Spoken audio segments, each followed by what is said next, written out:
Hey guys, welcome back to the channel. This is story about what if Kyuubi tries to save Naruto from near death. He accidentally grants him a complete look into the future. Part 1. Before I start, please do support for more amazing content and comments for part 2.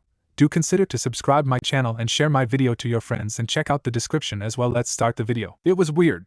Naruto had always known he'd die before becoming a genin. Mizuki. How could you?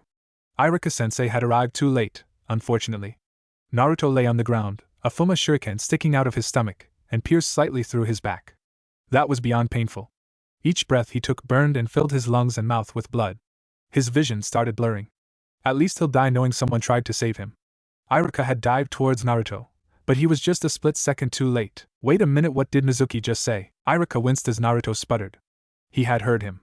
Mizuki had just revealed that Naruto was the Jinchuriki of the nine-tailed fox. The fox? The freaking nine-tailed fox had been in him all along. So many things were rushing through his head at once. Was that the reason the villagers hated him? Was he the only one that didn't know? Then it finally hit him. None of it would matter. He was only minutes, probably seconds away from death. He'd just wait to find the answers in the afterlife. You pathetic mortal. Naruto's eyes shot wide open. However, he wasn't laying in the forest. He was looking up into pure darkness. Regardless of everything else, Naruto knew what the voice belonged to. Nothing ever had scared him to the point where he couldn't breathe except for the mention of the nine-tailed demon, the Kyuubi no Oni. Fool, stand on your feet. Naruto unhesitantly did as commanded. He was standing in a sewer-like tunnel, with water everywhere. However, from pipes and cracks in the wall, red liquid was oozing out, making the water rise slowly. Naruto sniffed the air and grimaced. Is that blood? Seeing the liquid piling higher, he began to run. Rounding corner after corner, the liquid only seemed to drip faster and more frequently. Then he came to a dead end. A giant cage with a paper seal on the bars loomed high overhead, going to the darkness of the ceiling to seem like it went on forever. Welcome to my humble abode. The gruff voice of the Kyuubi rumbled through the bars. Naruto shivered from the voice. Hearing the fox firsthand was more chilling than death's touch. The fox opened one giant red eye to glare at the 12-year-old.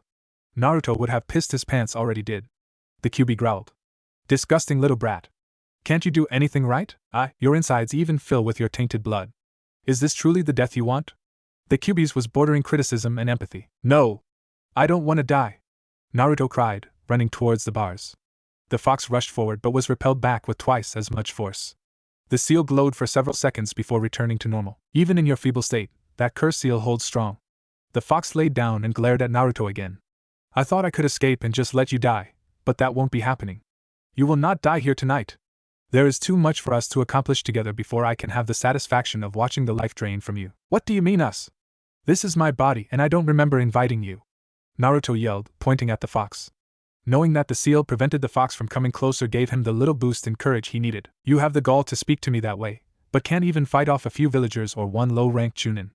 The fox chuckled. Very interesting indeed. Naruto was going to reply until he felt something warm drip onto his face. Wiping the thick substance, he saw that it was his own blood. We've wasted too much time. If you want to live, then you will have to let go of all thought for this moment. Why? Naruto growled. If I die here, then you die too. The world will be better off with us both gone. You fool! You will only be giving the satisfaction to those that have wanted you gone from the very beginning. Do you think if you die they will see you as a hero? Ha, that's funny! The reason they all want you dead is because of me. So even in death, my name will live on while you fade away into the nothing that you belong in. The fox began to think of the fact. Nah, death wasn't worth it just yet. Toying with the kid's mind was fun though. Naruto groaned and gritted his teeth. No matter how he thought about it, the fox had made a legitimate point. It was just another reminder of how fucked up life was for him. What do I have to do? He conceded. Absorb one of my tails. Naruto blinked. That's it. No, give me your soul or release me, mumbo jumbo? Ignorant insect, this is no joke though, perhaps releasing me. The fox seemed to laugh to itself as it started thinking of what to do first when it's free. Naruto snapped his fingers. Hello, two entities dying here. Be silent. I warn you now, your chakra is already massive and potent. By adding one tail of my own chakra, you will hold near infinite chakra. However, your control will be as worthless as you, and this is if your body can even handle such a sudden increase of that magnitude. Blah blah. If you don't do it, we both die. Let's at least take a chance to live. Arrogant and ignorant. Human and demon alike while so young. Naruto pondered for a second why the fox sounded almost normal. That is, until the fox lashed one of its tails at the gate. The seal began to glow and spark. An electric current immediately covered the demon, making him cringe in pain. In the same instance, red sparks fired at Naruto and began to do the same thing. He cried out as the sparks began to lift him in the air. The whisker marks on his cheeks began to bleed.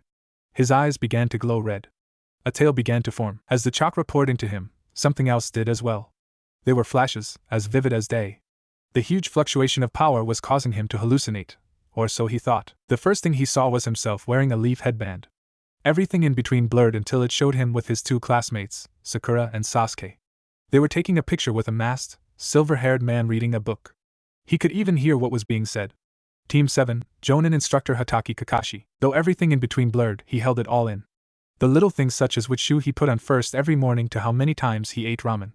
A constant in this vision. Then he was on a foggy bridge, in a glass mirror dome-like jutsu. He and Sasuke were fighting someone by the name of Haku, another blur. A test called the Chunin exams. Sand ninjas named Temari, Gaara, and Kankuro appeared. Gaara was a Jinchuriki just like himself. A fight with Kiba. Someone named Niji. Someone named Lee getting seriously injured. Konoha attacked by Orochimaru. Then a pause. The third Hokage's funeral. The vision had been constantly speeding up. Toad Sage Jiraiya. Learning the Rasengan after being neglected by Kakashi. Meeting Sasuke's brother, Itachi. Tsunade and Shizen. Sasuke wanting to fight. Sasuke leaving. A fight at a place called the Valley of the End. Blurring visions. Rescuing the Sand Shinobi Gaara from an Akatsuki member named Deidara. Another pause. Fighting Orochimaru. Another pause. Jiraiya's death. Then it all stopped completely, lingering on one vision. Konohagakure, the village hidden in leaves, was no more. In the middle of the desolate battlefield, the Hyuga girl, Hinata was her name, had just admitted to being in love with him. She rushes in, attacking a man with orange hair. Pain. The last thing shown was Pain killing Hinata. What in the... Mizuki cocked an eyebrow at the scene unfolding in front of him. Iruka turned around as well and cringed. Naruto was being pushed to his feet by bubbling red chakra. Once completely up, he hunched over, letting the giant shuriken fall from his body.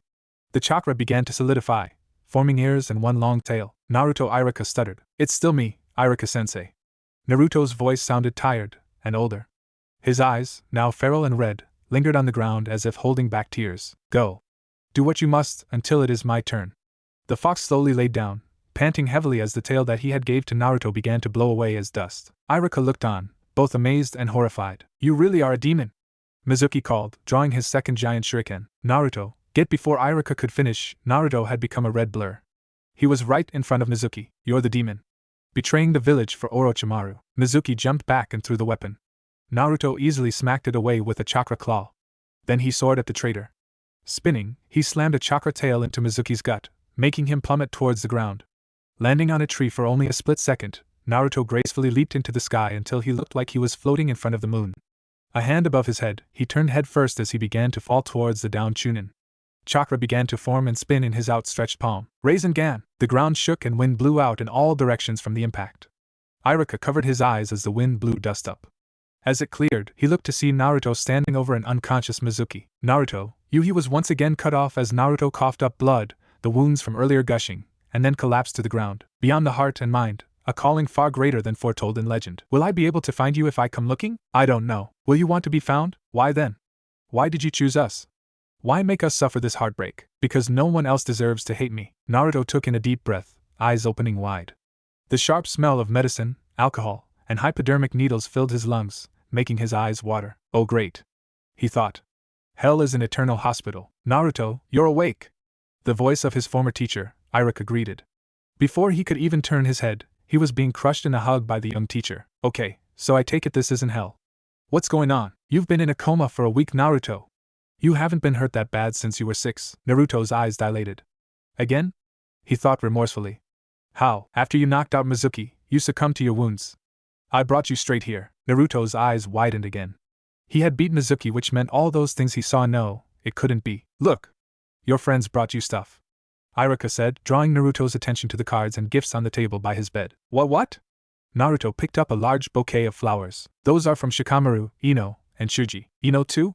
Naruto asked skeptically. Yeah, she works with her parents in their flower shop. Naruto shrugged. She's never cared about me. I bet Shikamaru and Shuji made her do it. Iruka frowned.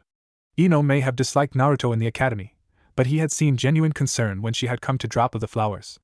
He was understanding just how much the little stuff people did affected Naruto. That one must be from Kiba. Naruto chuckled. It was a large bone with bark well sewn carved into it. Then Naruto unintentionally teared up. A small brown box sat on the side of the table, almost hidden by everything else. He recognized the box way too clearly for comfort. It was the healing herbs Hinata had given him during the Chunin exams. "Who's that one from?" he asked, only to confirm what he knew was becoming a living nightmare. "That one is actually from Hinata Hyuga. She's the quiet girl that sits in the back of class all the time." Naruto slowly began to cry, making Iruka panic. Hey. Naruto, what's wrong? What was he supposed to say? "Oh, nothing, just seeing the one person who could have given me the life I wanted killed in a vision of the future." Naruto instantly stopped crying and looked up blankly, mouth agape. He had seen into the future. "You okay?" Iruka asked, checking his temperature. "I'm fine." It was more than a statement. He was completely fine. Outside of feeling ready to run around Konoha 5,000 times, that wasn't natural. But he had just realized what he was presented with. "I can stop it. I can save Hinata-chan." "No, I can save everyone." "I can." "Naruto, there's something I want to ask you." Iruka snapped him from his thoughts. Naruto shook his head and looked up. Seeing the distraught look on his former sensei's face, he knew what it was about. What happened in the forest last week?" "I know, Iruka-sensei." He sighed. "I guess learning about the fox so suddenly kind of made me upset, and my anger pulled me into where the fox is sealed. Then it gave me chakra to stop Mizuki." "That's not good." "No. It was because the fox knows if I die, it dies too. If it would have given me too much chakra, my body would have exploded, and we both would have died. If it hadn't given me enough, then I probably would have bled to death before you got me here." Iruka's eyebrows scrunched. Naruto was way too nonchalant with his answers. Naruto saw the hesitation in his face and quickly decided to change the subject. "Hey, Iruka-sensei, if I've been out for a week, then haven't the genin teams been picked already?" Not only was this a change of subject, but if the teams turn out the way he thinks they are, then those visions were real, and he had gotten a chance that no one else probably had. "Yeah, that's right. Ino, Shikamaru, and Chuji are a squad, ironically, just like their parents. Shino, Aburame, Hinata, and Kiba are on a squad too." Naruto paled and got excited all at the same time. He was scared because some creepy shit had happened to him, but excited about being given the chance to change, well, everything. "Oh, and I've got a surprise for you." Iruka pulled out a small scroll and handed it to Naruto. Naruto unraveled the scroll and a seal greeted him. Biting his thumb, he ran it over the center. Iruka's eyes widened once again. "Naruto, how do you know how to work that blood seal?" Naruto froze. "I read up on it at the library. This design looks familiar, but I don't remember from where." Naruto knew the seal because Jiraiya had given him several scrolls with the same seal. The only problem was that Naruto still didn't get why his blood worked on that certain seal and no one else's. From reading up, he did learn that blood seals were for family members only, so the seal had to have been created by one of his parents. Jiraiya had never told him who it was though. Odd, Iruka thought.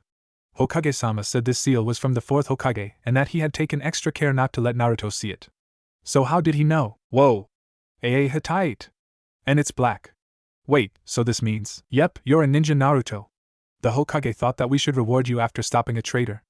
Iruka was happy to see Naruto enthusiastic. Technically, it was the only thing he had done since waking up that made Iruka remember that he was still just a child. "Oh, so Gigi knows about what happened." "Yeah," Iruka sighed. "But he understands Naruto. He actually hopes you aren't too mad with him for not telling you about the Kyuubi soon." Naruto knew he couldn't be mad. Not while knowing what could happen to the third during the Chunin exams. "Oh, and you're on Team 7, along with Sakura Haruno and Sasuke Uchiha." Iruka thought Naruto would have been ecstatic about being on a team with Sakura, or at least upset about being with Sasuke. Instead, all Naruto did was nod once in acknowledgement and looked out the window. Something's definitely wrong. Iruka thought to himself. Naruto on his part was thinking of the future with his team. Now 100% sure the visions were real, he knew that not one person on his team liked him at the moment. Oddly enough, Sasuke was probably the only one who'd actually have respect for him. According to his vision, Sakura was still in her extreme Sasuke fangirl stage and wouldn't be getting out of it for his, unless he did something about it. And Kakashi-sensei was going to think he was incapable of being a ninja until after the Chunin exams. Now thinking about it, it really hurt. To have the people he considered family look down on him like that. But that was just it. It hadn't happened yet. They weren't his family yet, but he had all the feelings and emotions of himself in the future. That was very large, very scary drawback. "Naruto, I'm going to get going, so I'll make sure to let everyone know you're better, alright?" "Yeah, thanks, Iruka-sensei." As Iruka left, Naruto began to think about his options. Of course he couldn't tell anyone about the future thing. They'd think he was crazy, or worse, controlled by the Kyuubi. So he had to act like he was still an ignorant genin. Okay, that wouldn't be hard, seeing as his chakra was indeed shit. He knew the only reason he was able to form a Rasengan against Mizuki was because of the fox's chakra still transferring to his body. What had Jiraiya called it in one of his vision? A cloak? The Kyuubi's veil? Something around there. Then came the question of how he was going to get strong enough to keep some of the worst things from happening. He wouldn't be meeting Jiraiya until the second stage of the Chunin exams, and Kakashi was going to be a prick for a bit. Solo training it was, and lucky for him, he remembered every single last one of his techniques. Learning them with the small control he had and his 12-year-old body mass was going to suck to hell though. He wanted to change other people too though. One thing for certain, he had to get Sakura's head out of Sasuke's ass and fast. That was going to be a challenge. Maybe he could get Ino to become a better ninja too, that way she and her team would have a better chance at preventing Asuma's death. Neji definitely needed work, or at least a friend. Naruto was not looking forward to hearing all his rants on fate. Which brought him to his biggest concern. Hinata was the first person he needed to change. He'd be damned if he had to watch Neji hurt her again. So wait, what's the first thing we did? Naruto thought back. Then he slyly grinned. The bell test, if Kakashi-sensei hasn't done it already. And I know the perfect way to pass it, he chuckled evilly, a fox grin on his face as he remembered the second time he had taken that test along with Sakura. Now all that's left is to make a clone and sneak out of here. Naruto flared one hand sign. Downstairs, a receptionist was enjoying the quiet day in Konoha. The sun was shining and she had just gotten a visit from her mercenary sister, Nanny Aiko. Things were going very well that day and she knew her luck wasn't that good. With that thought, the building began to tremble. She held her head and sighed. She loved Naruto, but one of those days she was going to be the one to put him in the hospital. That was her only thought before an ocean of clones flooded the building. Okay, that didn't go as planned. I knew my control was fucked, but that's just ridiculous. Naruto had slipped out, using his clone ocean as cover. He sighed as he looked around the village. Everyone who looked at him was scowling, as if he were some disease-infected mutt. Some of the faces he recognized from his vision, but none of real significance. A feeling of dread seemed to settle on him. Up until then, he was able to deal with the hatred, at least slightly. But thanks to that glimpse into the future, he knew what happiness and contentment felt like. Now he felt like he would be working to achieve that goal all over again. It didn't feel like he saw into the future. It felt like he had been sent into the past. The only difference, however, was that he didn't know what was absolute and what was transient. With his head down, but senses up, he began to run towards his apartment. His hearing was sharper. It must have been from the Kyuubi's chakra. He was a bit faster too, nothing dramatic though. He felt a tingle at the back of his skull. Preternatural sense? He could literally feel the rhythmic beats of people's hearts. Faintly, their emotions were portrayed. However, it was only for a moment, as if only happening while he was dreaming. Looking up, he found that he had made it home. That was interesting, he thought as he prepared to open his door. He stopped, hand outstretched only inches from the door. Written in red paint on his door was, "Stay dead, demon." Naruto swallowed a lump in his throat. That one actually hurt. Looking at the ground, he blindly opened the door. He accidentally gripped the knob too hard and crushed it. Shit, the fox's chakra must have just finished integrating. This is going to be bad. Going into his room, he took a quick glance around. He chuckled, remembering the first time Sakura had come in. She had seen a cockroach, then tripped and fell into a bowl of who knows what. Scratch that, that never happened. Naruto held his head in frustration. His present was still going. It made him wish he could just jump into those visions, into the future. But of course, time travel was impossible, or was it? Kami had played a cruel joke on him. Like a parent showing a child a present they really wanted, but not allowing them to play with it until Christmas. He flopped onto his bed, only to grimace and lean back up. A strand of something gooey and sticky connected his bed and back. Yeah, no more procrastinating. I really need to clean this place up. Iruka knocked on the door to the office of the third, a tired expression adorning his face. Things were about to get complicated, he knew, and he didn't want any more headaches. Receiving permission to enter, Iruka slunk into the office, being greeted with an extra visitor. Iruka rose an eyebrow. Iruka, Kakashi, I wish to apologize for calling you on such short notice. Both men nodded. I've already explained things to Iruka, but I'm sure you already know that this involves Naruto. Am I right, Kakashi? Yes, sir. Kakashi replied stoically. Also, forgive me for having you deceive Naruto. Iruka. However, we don't want him in a fragile state of mind. I understand, Hokage-sama. And he's awakened already. If I know Naruto, he's probably escaped from the hospital already. Iruka chuckled. The Hokage smirked, but Kakashi just seemed uninterested. Is there something on your mind, Kakashi? The third asked, leaning back with his pipe. Just awaiting your orders, Lord Hokage. Iruka frowned. Kakashi wasn't one to look at Naruto and only see the nine tails, but after last week, he wasn't so sure. Very well then. The Hokage cleared his throat. Because of the incident involving Mizuki, we have confirmed that the nine-tailed fox is awakening inside of Naruto, and much quicker than we anticipated. From Iruka's report, I don't think it will have much of an effect on Naruto at the moment, however, because he was able to talk to the demon, he will be needing constant surveillance. Surveillance? Don't you think that goes against Naruto's trust? Iruka argued. The safety of the village is more important than the privacy of a child. Kakashi stated, not even glancing at him. I have taken deep consideration of this matter, Iruka. I have only chosen you and Kakashi for the job. Iruka couldn't reply and sighed. He was the one that had to lie to Naruto and tell him everything was alright, and now he had to spy on him for any signs of the Kyuubi? If Naruto ever found out, Iruka knew he would never trust anyone ever again. But even the third knew of that risk, and was willing to take it. No matter how much he cared for Naruto, the safety of Konoha was priority. So what do we do now? Iruka asked dejectedly. Naruto hasn't met his new team yet. Why don't you go introduce them, Kakashi? Right away, sir. The masked shonen disappeared in a puff of smoke. I understand your concerns for Naruto, Iruka, but this is a matter dealing with the Kyuubi and I cannot afford to take any chances. You know this very well. Yeah, I do, Iruka stated coldly, the scar on his face reflecting his darkening mood. Naruto looked around his apartment, sleeves rolled up and mop in his hand. Everything was sparkling. Sheesh, this is what I put my clones through when I have them clean up. No wonder they're so rude sometimes. He smirked to himself. Regardless of that thought, he felt pretty damn good for someone who had a hole in them a week ago and was in a coma until that morning. As he went to lay back down, a knock sounded at his door. Won't be ashamed to let anyone in here anymore. He happily opened the door with a, hey, how's it? He froze, slowly looking up into the lazy eye of Konoha's copycat ninja, a creepy cyclops. A quick, instant second release of ki was followed by Kakashi's eye smile. How's it going? I'm Kakashi Hataki, your Jonin instructor. Sweet, I have a cyclops as a sensei. Another release of ki. No, Naruto, I'm not a cyclops. Then why is your eye covered? That's a secret. Then why do you have a mask? That's also a secret. And why? Naruto, do you want to go on a mission? Hell yeah, your first mission is to get to Training Ground 7 without saying a single word. Think you can do it? Of course. I mean, he nodded. Then he darted off towards the training ground. Kakashi lazily glanced as the blonde ran. He'll never make it to the main road silently. As soon as Kakashi thought that, Naruto screamed. I think I laid it on too thick, Naruto thought as he jogged towards the training ground. Smirking, he threw his head back and howled. Okay, now I laid it on too thick. He was only trying to keep himself occupied. If he didn't, then he'd start thinking about the future, and he really didn't feel like being depressed at the moment. Besides, he needed training, and what better way to do it than to mooch. Technically, he didn't actually need Kakashi to teach him anything. He just needed tips. He arrived at the training ground and found both Sakura and Sasuke waiting. Oh great, Naruto's here. He heard Sakura sarcastically call. He knew that was going to get old real quick. As he expected, Sasuke ignored them both altogether. Naruto kept his smile, only to look the part but didn't speak to either one of them. Sakura breaking down and Sasuke leaving the village were both all too vivid in his mind. Instead, he walked over to a tree, kicked it, and caught a falling leaf. What are you doing, Dobe?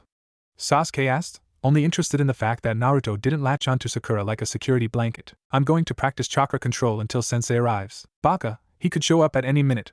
Sakura yelled. Not likely, Naruto thought. Sasuke stared a few seconds as Naruto put the leaf on his forehead and took a meditative stance. Only 2 seconds in and the leaf blew to pieces. Damn it! Naruto shouted. That's one of the easiest exercises ever. You can't do anything, can you? Sakura snickered. Sasuke walked over and sat down next to Naruto, putting a leer on his forehead. The leaf stayed in place. Naruto huffed. Nobody asked you to do it, Sasuke smirked. Calm down. That's why you can't do it. Naruto blinked. Did Sasuke just give him advice? Okay, now that had never happened in his visions. Maybe it was because Naruto hadn't rushed into the field all obnoxiously. Could little things like that really change the future? Try it again, Sasuke said, still holding his own leaf. Naruto nodded and picked up the one. Placing it on his forehead, he relaxed. I should have done this a while ago. He began to meditate like he had done when training for Toad Sage mode. The leaf seemed to be vibrating, but it stayed in place. I can feel that you're still putting way too much chakra into it, but at least you're getting the hang of it. Sakura stared slack-jawed at the scene. For some reason her brain couldn't really process her Sasuke-kun and being nice to Naruto in the same sentence. Don't think this means I like you or anything. I just don't want anyone slowing us down on missions. Naruto smirked. That was most likely a partially true statement. He knew Sasuke was still arrogant and had his Uchiha pride on full display. Maybe he was enjoying the fact that he had to teach Naruto something so remedial. It didn't matter. At least it was a change from the Uchiha being openly snobbish. You're releasing your chakra too fast. Naruto's eyes widened, making the leaf burst into pieces again. Okay, now that one was really unexpected. Well, what did you say, Sakura-chan? Baka, don't make me repeat myself. Slow down your chakra flow and it'll be easier. Not just for the leaf, but in control altogether.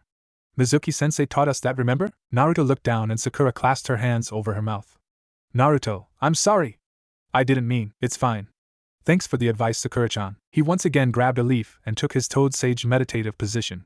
He took in a deep breath and began to expel chakra. The leaf stayed in place. Wow, he did it in one try. I didn't know Naruto was a fast learner. Sakura thought, a little proud that her advice had worked. Keep going and in about 200 years you'll be able to give me a challenge.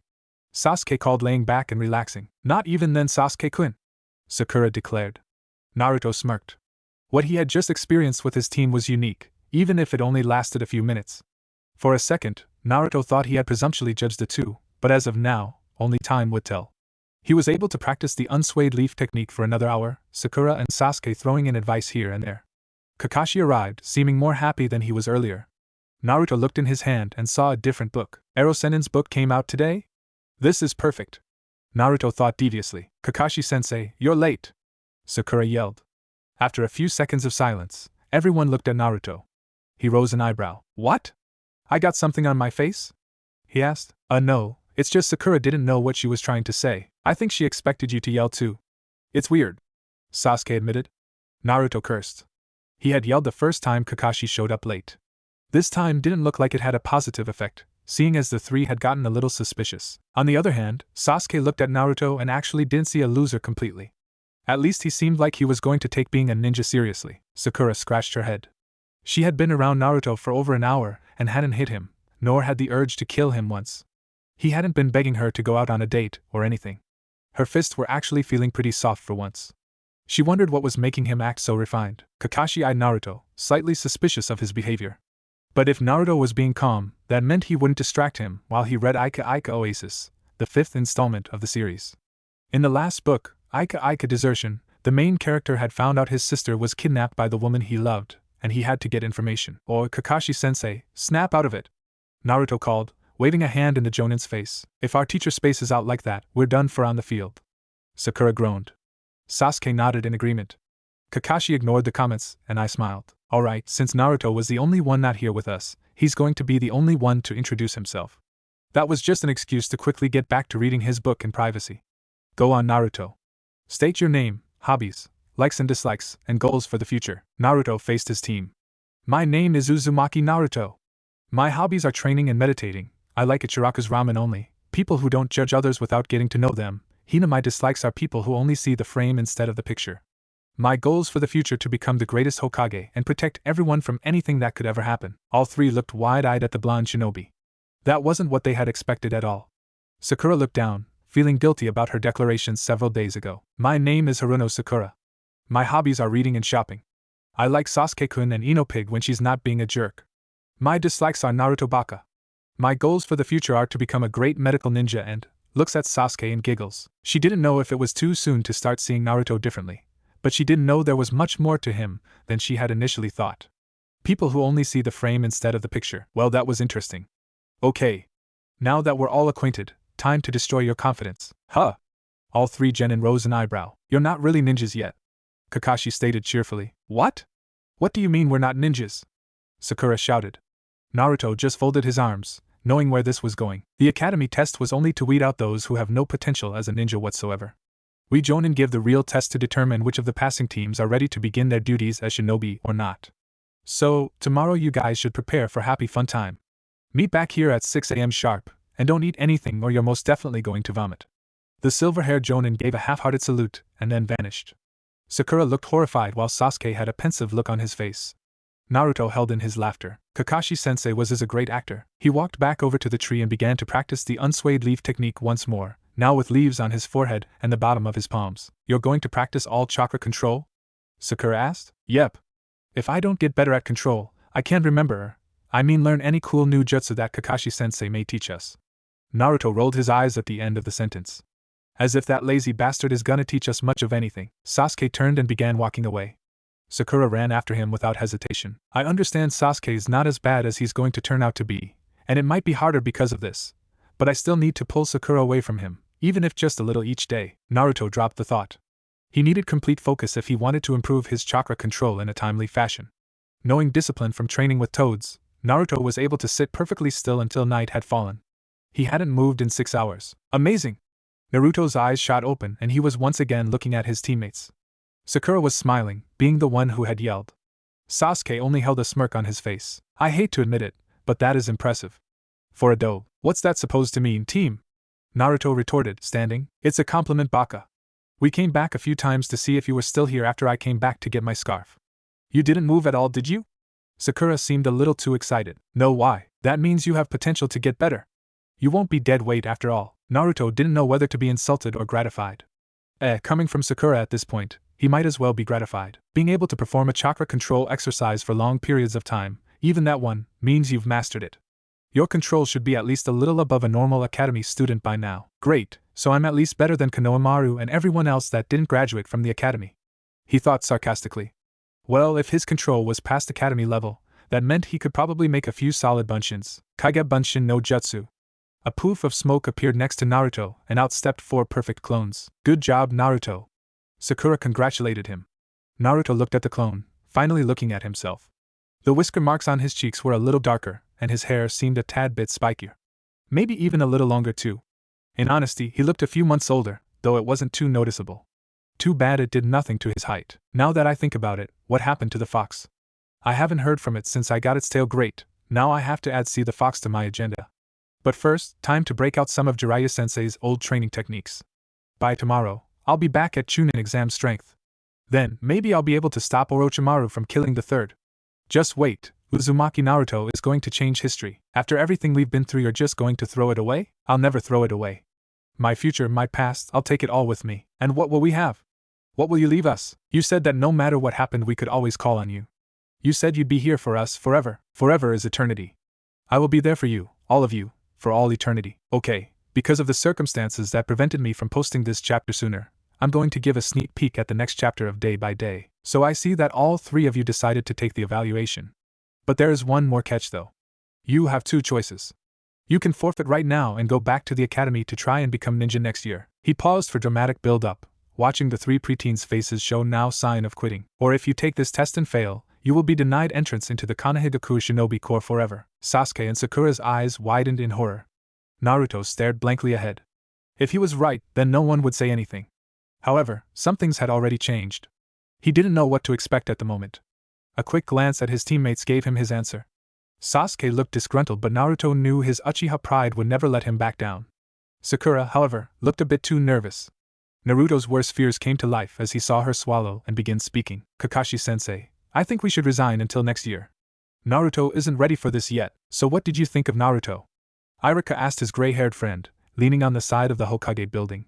He had awaited Kakashi's arrival so they could enter the building together. Hello to you too, Irika-san.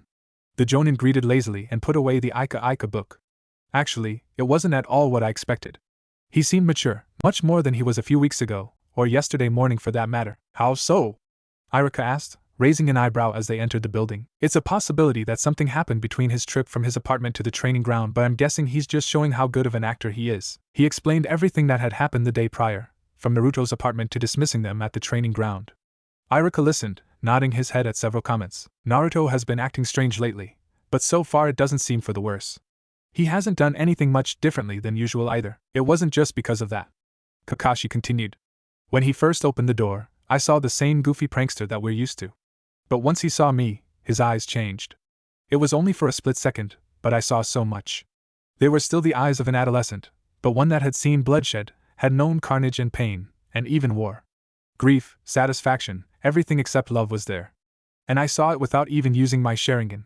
Kakashi felt a chill down his spine. But they weren't the eyes of the Kyuubi. I still felt warmth in those eyes. Kakashi had felt more than warmth.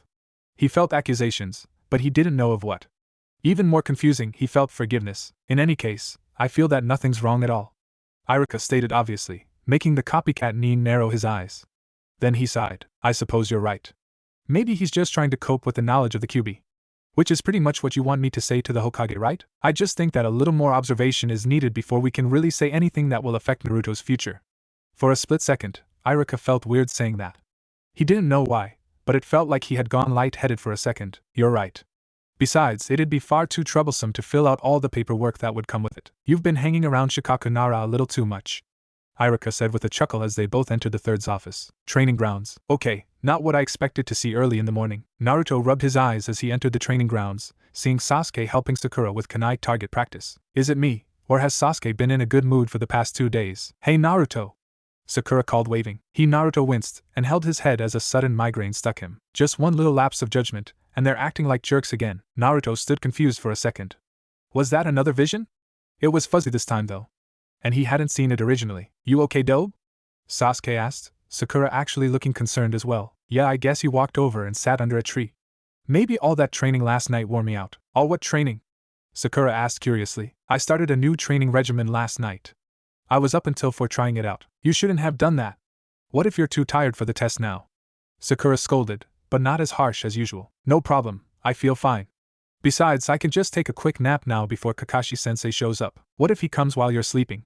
Sasuke asked, actually thinking of doing the same thing. I have a hunch that yesterday is going to be a repeating factor. As Naruto said, Kakashi showed up an hour later, and by then, all 3 genin had gotten an extra 45 minutes of sleep. The masked Nin looked over his team, seeing all 3 with confident smirks. So I see that all 3 of you decided to take the evaluation. But there is one more catch though. You have 2 choices.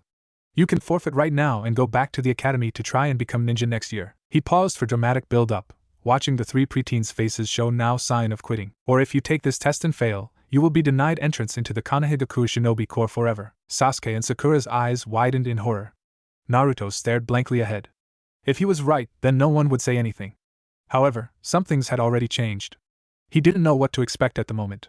A quick glance at his teammates gave him his answer. Sasuke looked disgruntled, but Naruto knew his Uchiha pride would never let him back down. Sakura, however, looked a bit too nervous. Naruto's worst fears came to life as he saw her swallow and begin speaking. Kakashi-sensei, I think we should resign until next year. Naruto isn't ready for this yet. Sasuke's eyes grew wide, and out of sheer desperation, he did the unthinkable, showed emotion. That's bullshit. Naruto's ready, and so are we! He screamed passionately. The group grew silent, both Naruto and Sakura's jaw hitting the ground as they stared at the raven-haired boy. A tiny blush crossed Sasuke's face, and he folded his arms, turning away. Just saying, he murmured. After the shock subsided, Sakura tried to put together a coherent sentence. But Sasuke-kun, Sakura-chan. Naruto spoke up, eyes on the ground and fists clenched. Last night. Didn't you say that I wouldn't be dead weight? Sakura paused. I meant she wanted to say in the future, but for some reason she couldn't. For one, she knew it wasn't true, and after hearing the conviction in Naruto's voice, knew he was ready. Her love for Sasuke, and always comparing people to him, made Naruto seem weak in her eyes again, and now she was regretting it. Well, whatever. Seeing as none of you quit, it's time to start the exercise. Kakashi spoke nonchalantly. The 3 genin tensed, and Naruto gritted his teeth. I wanted to show off a little before trying to implement the plan. But maybe now that they think I'm the weakest again, I can use this to get out of suspicion with Kakashi-sensei. The way he keeps glaring at me makes it obvious to see that he knows something is up. Besides, I don't have a second to waste, let alone a year. Kakashi explained the test, Naruto sighing in relief that it was the same bell test as before. He knew they wouldn't actually have to get the bells to pass, but it would be a good achievement if they could. From the training regimens that Naruto had done the night before, he knew that he was almost at his strength when he beat Neji, but not quite. He wanted to be able to do it without having to feel like he needed the fox. As it was, he had found out that he couldn't activate the fox's chakra anymore anyway, but by the way his body felt, he was running on 1 tail of chakra, constantly. That meant that the fox was now an 8-tailed bijou, and he was now in the training process to become naturally as strong as he was when he faced Sasuke at the Valley of the End. Are you 3 ready?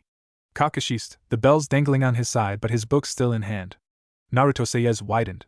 Something in his mind was telling him to move. He didn't want to, but it was like his feet were starting to pull forward on their own. Naruto suddenly rushed at Kakashi and threw a kick. The Jonin easily ducked, blocked the next one, and then twisted his arm as he threw a punch. Naruto, haven't you heard the term, only fools rush in? Kakashi was holding a kunai to his back. I didn't say start yet. Naruto, you baka! I knew you were still an idiot. What if Kakashi-sensei failed us for that stunt? Sakura yelled, inner Sakura screaming agreement. Sasuke sighed. Once a dobe, always a dobe. Just one little lapse of judgment, and they're acting like jerks again. Wait. That's what my vision was. But then that means I had a vision of the altered future? What the hell is going on here? Some things just aren't meant to change, a voice whispered out of nowhere. What? Who said that? No reply came, and Naruto was left to ponder the statement. Okay, so if it's alright with Naruto, we can begin now. Kakashi released Naruto, who jumped back with his team, all spreading out and hiding in bushes. Tactical for genin, but not going to help if their plans collide. Kakashi thought. He was right as well, as several attempts from each genin seemed to thwart one another. Naruto was letting some time pass to make it easier to sway Sasuke and Sakura. From all the failed attempts, their morale would be down. He was also avoiding Kakashi's 1,000 years of pain. After Sakura's kunai were intercepted by Sasuke's fireballs for the third time, Naruto began to think of how to make his move. Alright, let's see. He could sense Sakura's chakra several yards away and moving swiftly in one direction towards Kakashi. This must be when he puts her in that genjutsu. Sensing around even more, he felt Sasuke sitting in a tree, obviously overlooking the two. Give him a show, I guess. Naruto dashed in the direction Sakura was going, moving much swifter than a genin should have been able to. He reached her moments before a battered and bloody Sasuke came out of the bushes. Her eyes dilated, but Naruto only glared, coming up behind her. Oh no! Sasuke Kyuubi! She wailed and was about to pass out until, Sakura-chan, get a hold of yourself! Naruto shouted loudly. Sakura and Naruto, help me! Sasuke reached out to them.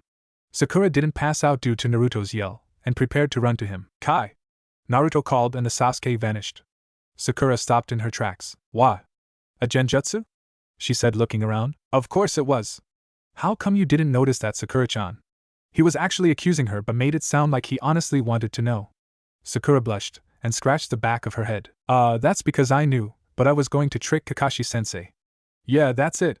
She chuckled nervously. Fall for it, please. She thought in her mind, not wanting to be laughed at by Naruto of all people. Sure. Come on, let's find the real Sasuke. I think I have a plan. Oh, and Sakura, behind you.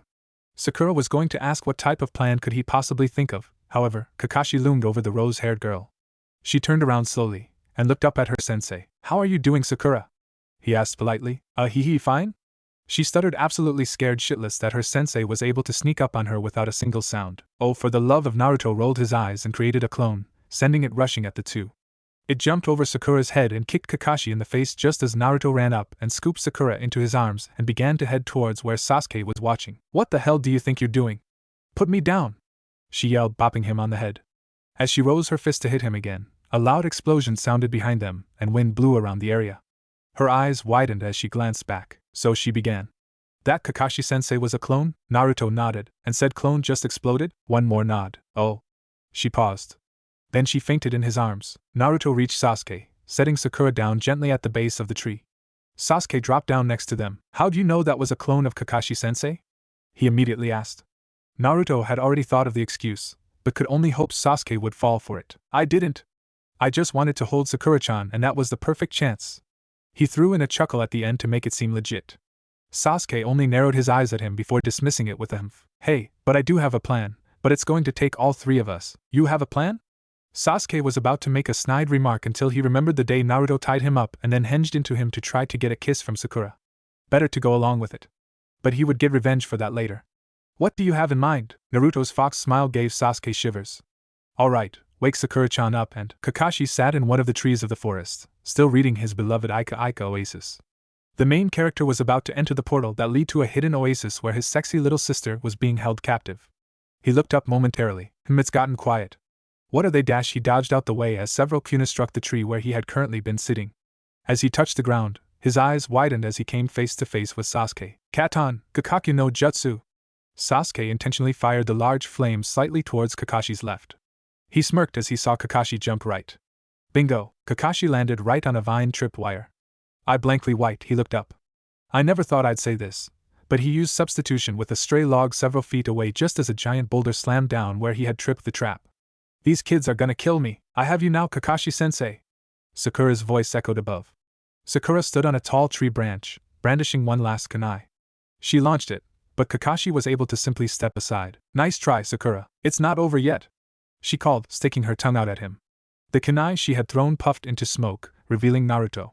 He threw another kunai behind Kakashi. The Jonin looked back and saw the kunai aim too high to hit the string of the bells. He would congratulate them on effort, but their plot was all for. The kunai Naruto had thrown also puffed into smoke, revealing the real Naruto. He was right above Kakashi in an aerial somersault. In midair, he snatched the book right out of Kakashi's hand. Thunder crashed immediately. Kakashi's eye was ghostly white. Naruto, Sakura, and Sasuke stood in the tree, book open. Naruto, Sakura, Sasuke. It would be very wise of you to give that back, right now. Kakashi's ki was tearing through the area, however, Naruto was subtly releasing his own to shield Sasuke and Sakura. Hey, Ika Oasis? Isn't this the one we read last night? Naruto started. Oh yeah! Sakura exclaimed. The one where in the end, the little sister is at the oasis being forced to. And oh, don't spoil the ending. Kakashi yelled. But don't you think it was amazing that the brother was the one to Sasuke's voice was cut off as Kakashi put his hands over his ears. Oh no, I can still read his lips. Kakashi closed his eye tight. After several seconds, he opened them. The three stood right in front of him, Sakura in the middle holding the bells. Wh? But, looks like we win, Kakashi-sensei. Sakura giggled, sticking her tongue out at him again. Kakashi stared wide-eyed at the three as they celebrated their victory amongst each other. His sweat dropped and before anything else, he snatched the book back from Naruto. Well, even though you didn't actually have to get the bells, you all pass. What? We didn't have to get the bells?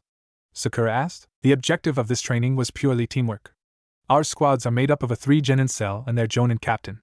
If you had to work individually, we'd have no point of a team, and you'd all be chunin or jonin. If a cell can't function properly together, then they will eventually die, and soon, the village loses protection. Once the protection is gone, the village falls, and as you can see, that hasn't happened yet. What if a team has a liability? Sasuke threw in, making Naruto wince. Some things just aren't meant to change. Listen carefully. If you're on a mission to recover stolen documents vital to the village, what would you do after you've recovered them? Bring them back here, of course. Sakura stated the obvious answer. Now what if the weakest member of your team is injured and unable to continue on his or her own? Leave them and finish the mission. Send back help after the job is done. Sasuke answered, confident in his answer. If that had been my evaluation, you would have failed. By then, the enemy could have captured, interrogated, and killed your comrade. As well, our shinobis are just as vital to the village as any document. Documents can be replaced, but human life cannot. Not only could the enemy find out what's on the document at a later date, but they could also find out even more information by torturing your forgotten comrade. Remember this well. Those who disobey orders are trash. But those who abandon their comrades are worse than trash. He seems more serious than I remember. Maybe because we proved ourselves even more this time by actually getting the bells? Naruto shrugged the thought off. Afterwards, Kakashi informed them that they would be receiving their first real mission in 2 days. They were dismissed, Sasuke walking away instantly. Then, something else weird occurred. Sakura stopped just before she was about to follow Sasuke. She glanced back at Naruto, whom was looking up at the sky with his hands in his pockets. He thought of that whole plan, and he saved me when Kakashi-sensei was using genjutsu. And when he created that clone looking closer, she saw a tear in Naruto's eye. Maybe Sakura once again found herself at a lose for words. Instead she shook her head and ran down the path after Sasuke. After he knew that she was gone, Naruto began to walk along slowly. I wonder what that was about, he sighed. 2 days, huh? Plenty of time for training, but maybe I should get a move on. The next big things that happens is a flash of Haku and Zabuza enters his mind. What should I do then? I know I can beat Haku, and probably talk him into coming with us, but what about Zabuza? He'll cut me clean in two if I come near him. Naruto passed the thought up, hoping that by the time they get the mission, he'd be able to fairly, or at least, almost fairly fight the barbaric swordsman. Maybe I can find Hinata-chan. I can sense her chakra somewhere near here over there. Naruto looked towards a tree surrounded by thick bushes. His sharp hearing picked up on a faint eep. Hinata hid behind the tree, heart racing. She swallowed the lump that had formed in her throat and took deep breaths. Oh my! Did Naruto-kun see me? She slowly peered from behind the tree again. He's gone! Where did he? Whatcha doing, Hinata-chan? Naruto called behind her. Hinata eeped again, spun around and tripped backwards out of the bushes. When did he get behind me? And did he call me dash? You okay, Hinata-chan? Naruto asked, offering the tomato-faced princess a hand. He did it again. This better not be Kiba playing a prank. Hinata thought and closed her eyes, putting her hands together in the ram hand seal. Kai! She called. Naruto chuckled. This isn't a genjutsu, Hinata-chan. Come on, get up. Hinata opened her eyes and her face couldn't be any more red. Kids these days. Have you no shame? Doing it in the bushes too? An old lady said as she walked by. Everyone's doing it. Boys are doing it with girls. Girls are doing it with other girls. Some people even get into groups and do it. Ahem. Naruto cleared his throat, now blushing as bad as Hinata. The two old people shrugged and walked away. Hinata took Naruto's hand, forcing herself to stay conscious. Arigato, Naruto-kun. What are you doing? Actually, I was hoping to find someone to train with me for the rest of today. Are you free? He asked hopefully. Hinata's heart skipped a beat. Naruto-kun wants me to train with him? What do I say?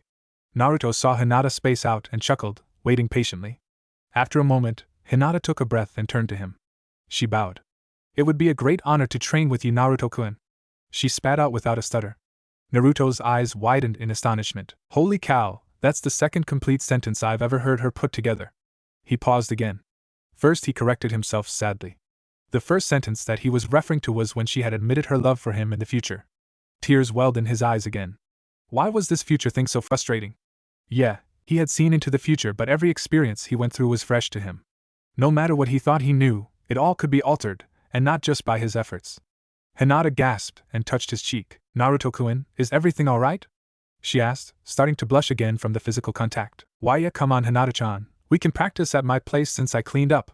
Naruto started to run towards his house, slowly stopping after he saw that Hinata wasn't following. Looking back, he found the Hyuga heiress passed out on the ground. Maybe I should have thought that one through. Elsewhere, Sakura walked silently towards her own home. She had lost Sasuke, as usual, and was left to sulk.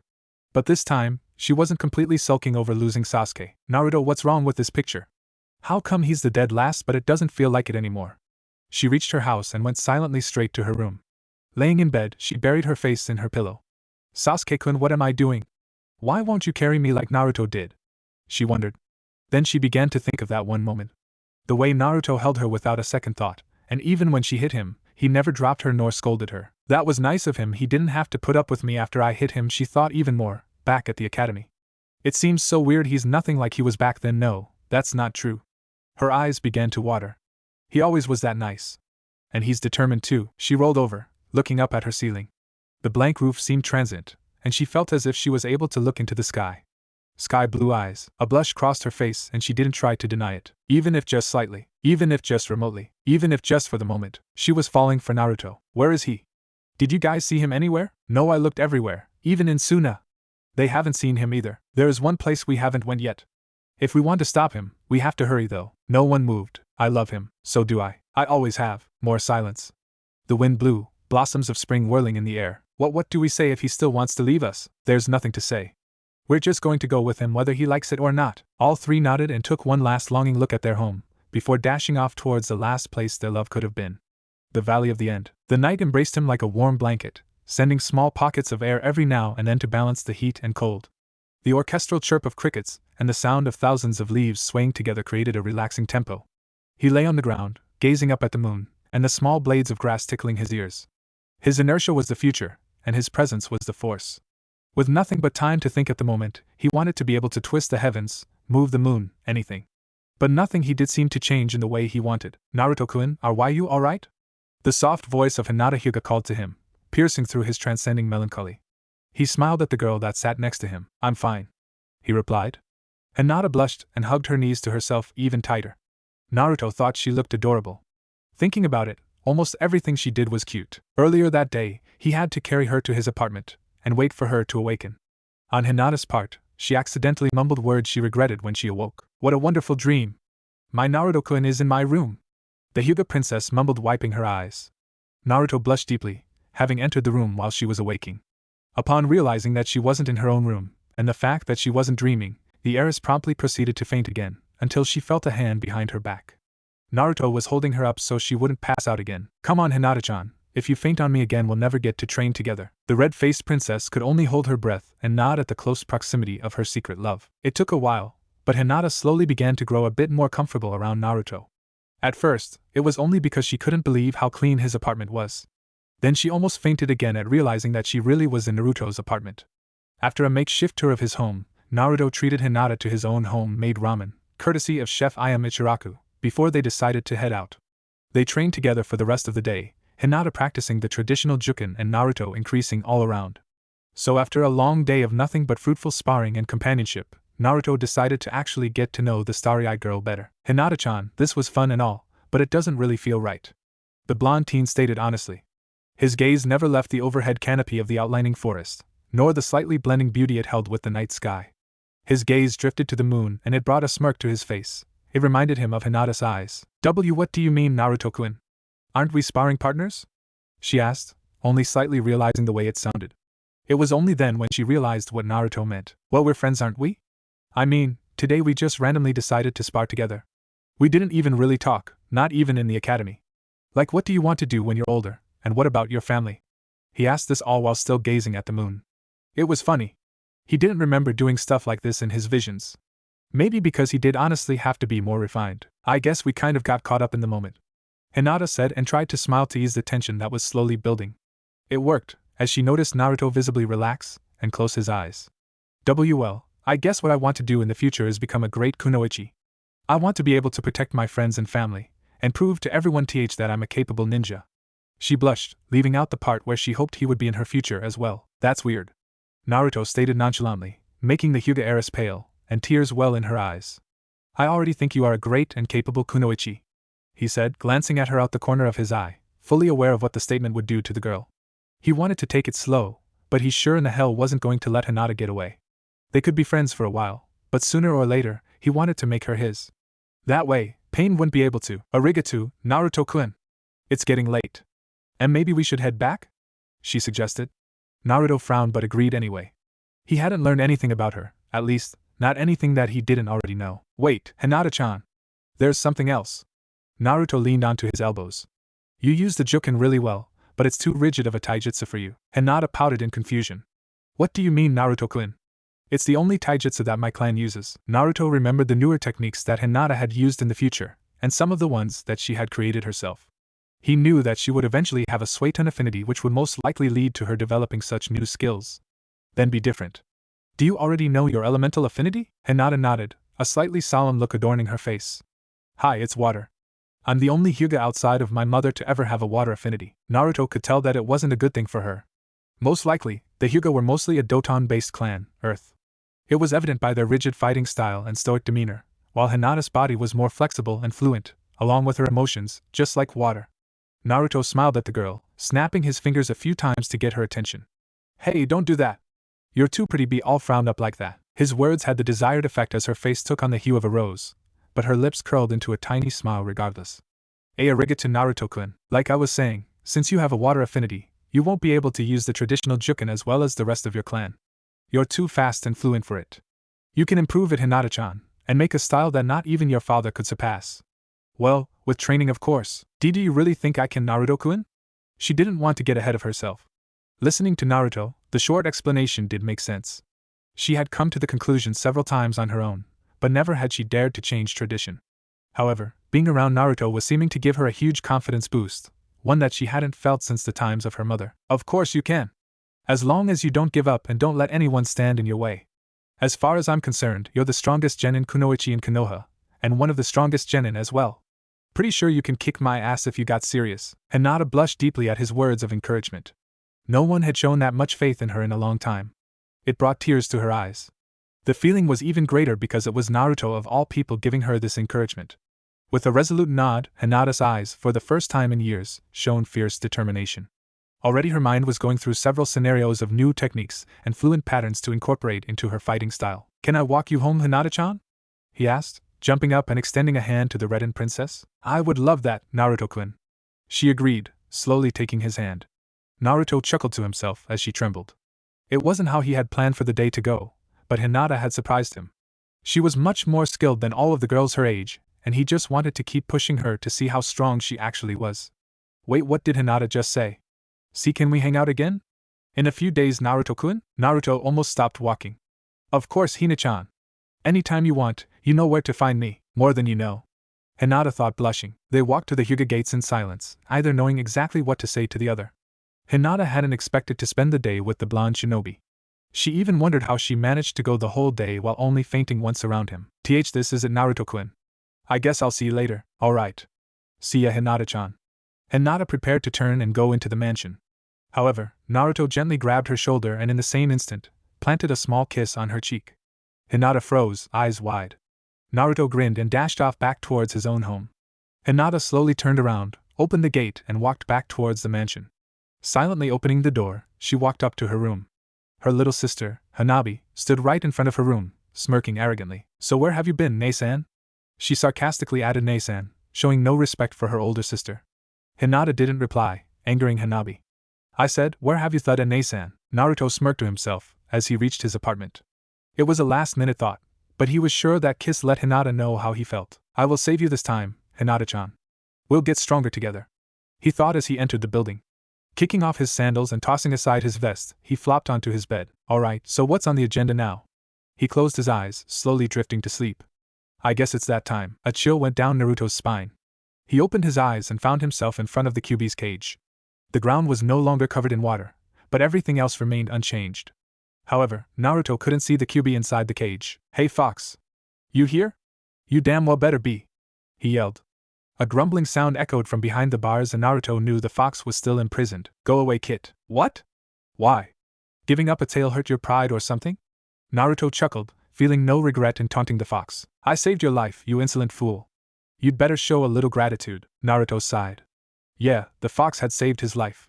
But come on, it was the nine-tailed demon, the thing that had attacked and damn near destroyed Konoha.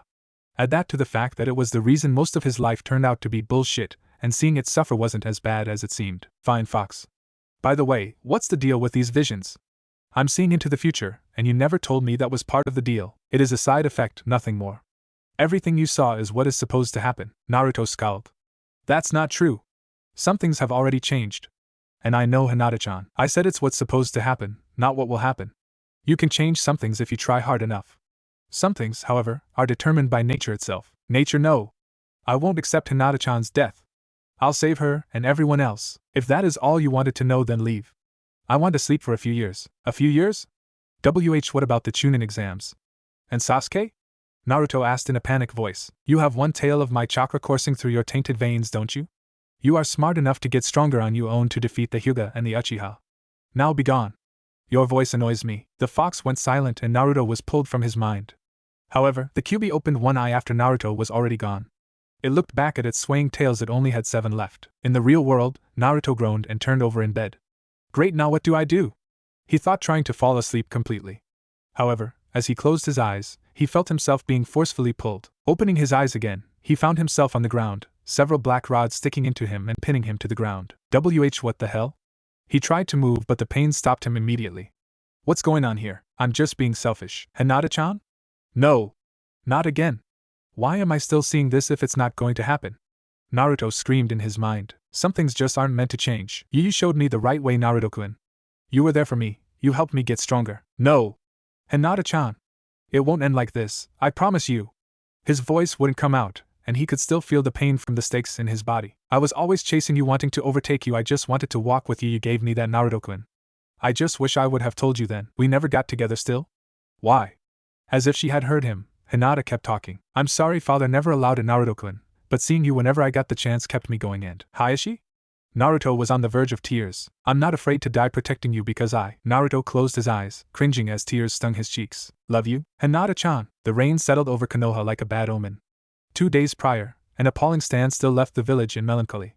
No one knew it happened except one blonde shinobi. Now, on the morning of the 3rd day, the rain was pouring like saban.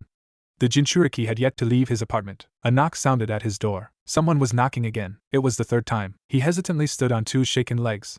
The vision 2 days ago, it had left him traumatized.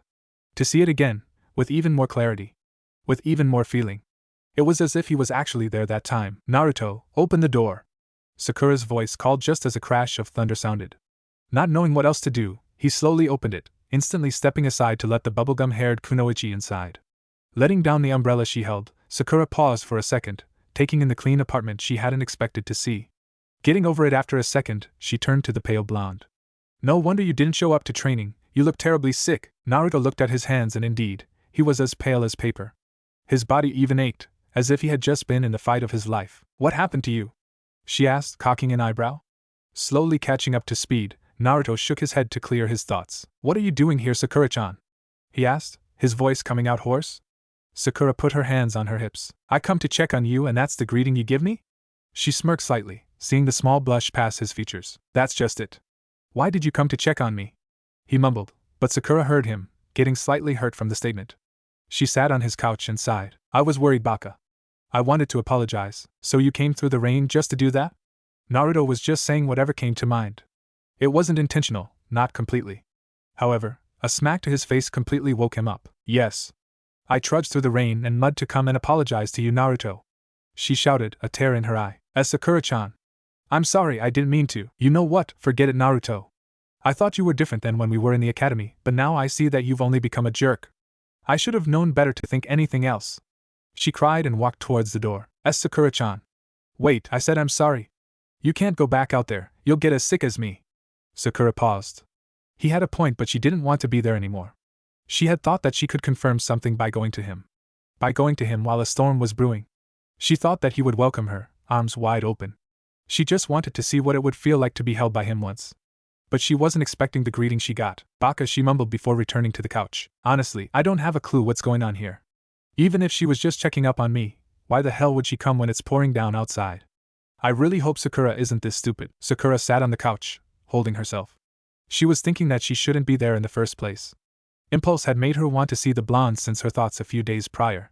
She hadn't seen Sasuke and her mind kept drifting to the blonde. All because he's nice to me? No, I have to see if I can truly be attracted to him. She looked up to see Naruto staring at her. She blushed and frowned. What are you staring at, Baka? When she didn't get an answer, she looked back up. Naruto lulled on spot and then collapsed to the ground. Sakura immediately jumped to her feet and ran to him. And Naruto? Are you okay?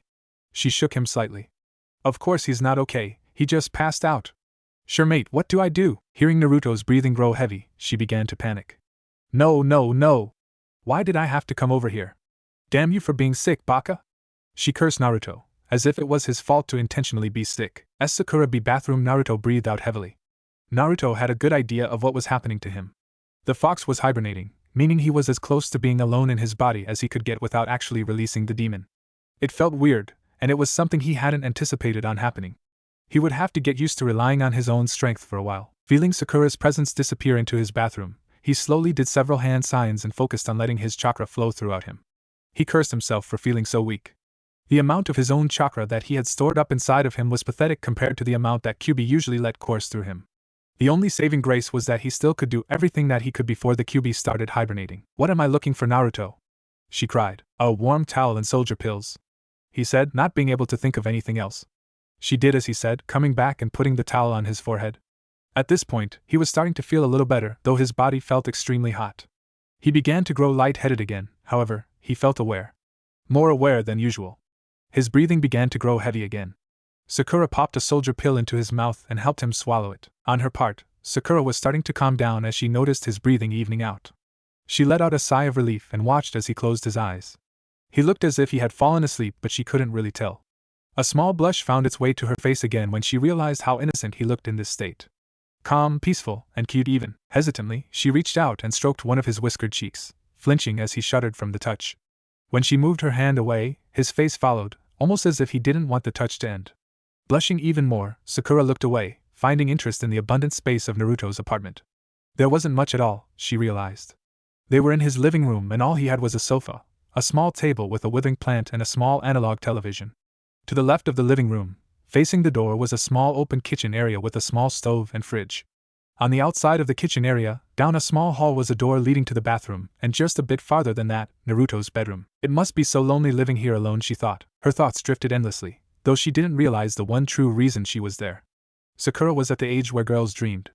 There was no way for her to realize that what she was starting to feel for Naruto was the same thing she was feeling for Sasuke, a crush. It wasn't a strong emotion, nothing even close to love. Maybe even the base forms of lust. She was attracted to a simple thing, and that made the adolescent preteen want to pursue those small, warm feelings. This was not something that was rare, or even personal. If someone like Shikamaru or even Kiba would have shown some emotion like Sasuke or Naruto, Sakura may have been attracted to them as well. These thoughts eluded her, however, which in turn led to the blooming crush that she now had on Naruto. Her future faded that very instant. Sakura Haruno's path into the absolute future had become transient. A small wind blew over her, making her shiver. Naruto cringed as well. She felt his head and rubbed his cheek again, seeing that it made him calm down. However, he was burning up, like he had a fever. The boom of thunder outside let her know she was most likely going to be made into temporary caretaker for the night. But for some reason, that didn't bother her at all. Getting up and going to his room, she pulled the covers from his bed and the single pillow he had. She blushed as his scent was powerful there. It was the first time she had been in a boy's room too. Unlike the rest of the house, it was slightly messy. A few clothes were scattered about here and there, and a cup or two of ramen sat discarded on the floor and dresser. Moving back out into the living room area, she saw that Naruto had sat up, his right arm on his knee. He looked weak, like he was having a hard time moving. Are you alright, Naruto? Don't force yourself if you're still feeling sick. Naruto just made a small huffing sound before trying to stand. Sakura put the blanket and pillow onto the sofa before helping him. She moved him to the couch and sat next to him. Thanks, Sakura-chan, he mumbled out before leaning his head on her shoulder and quickly falling back asleep. This is really weird, she thought to herself, yet the whole time she couldn't deny that she was enjoying the closeness. This is something that she had always pictured doing with Sasuke, and it made her feel a little insecure. Almost as if she were cheating on Sasuke. But that was just it. Sasuke didn't even give her the time of day, yet Naruto was the one always asking her out and such. She wondered if maybe she should have given Naruto a chance a while ago. He almost died. I wouldn't have been able to experience this at all. Once again, something that went above her head happened. Her future was definitely changing, because she was thinking of things that she wouldn't have thought of until several years later. Naruto was almost killed by Mizuki. She didn't know what she would have felt if he had actually been killed. Life and death was going to be something they dealt with on a constant basis as ninja. That thought frightened her to no extent. She didn't have time to run after emotions like she had been with Sasuke, or even the new ones she was starting to feel for Naruto. But this feels so nice, she thought as she moved the blanket over herself and Naruto. She was starting to get frustrated. Thinking was hard when you couldn't understand half of what you were trying to comprehend. Even more, she had been wanting to be held by Naruto, not hold him. But for the life of her, she couldn't see a problem with it as much as she wanted to. After exhausting her tolerance for the unknown for one day, Sakura slowly closed her eyes, her own head leaned against Naruto. In only a matter of seconds, she was asleep as well. She was reading. Not that it was much of a big deal, but at this time, and the thing she was reading was something to take note of. Ino Yamanaka was known for being spoiled by her father, pampered by her peers, and uppity to most everyone not within her social circle. Her reading materials were usually of the latest fashion magazines, gossip tabloids, or the occasional flower-arranging paper. However, at that moment, Ino had gotten her hands on some very different literature. Though she swooned like every other girl to Sasuke, she wasn't one for romance or fairy tales. Her dream life consisted of becoming the strongest kunoichi, being promoted to jonin, marrying Sasuke, having 2 children, and living out her days in the interrogation unit. It was practical, she assumed, and much more realistic than the happily ever afters most other girls her age sought after. But just as Sakura, she was at the age where girls dreamed. She didn't realize that she was simply only crushing at the moment. Even though her plans were practical, she felt that they were set in stone within the ever-changing ripples that was the future. However, those plans were questioned when she got a disturbing visit from her friend/rival, Sakura. Expecting some talk about Sasuke, she was surprised to hear nothing but Naruto this and Naruto that out of her mouth. After checking the younger girl's forehead to make sure she wasn't sick, she teasingly asked if Sakura had started falling for her loud mouth of a teammate. Even more surprisingly, the pinkette blushed. She didn't say yes, but she didn't deny it either. Instead of inquiring on what in the world could possess her friend to shift her attention onto their other blonde comrade, Ino decided research on love versus lust was in order. The Aftermath, by King K. Dark Destiny, by VWDP. Beyond the Horizon, by TSU. I've read all 3, and I still don't get them.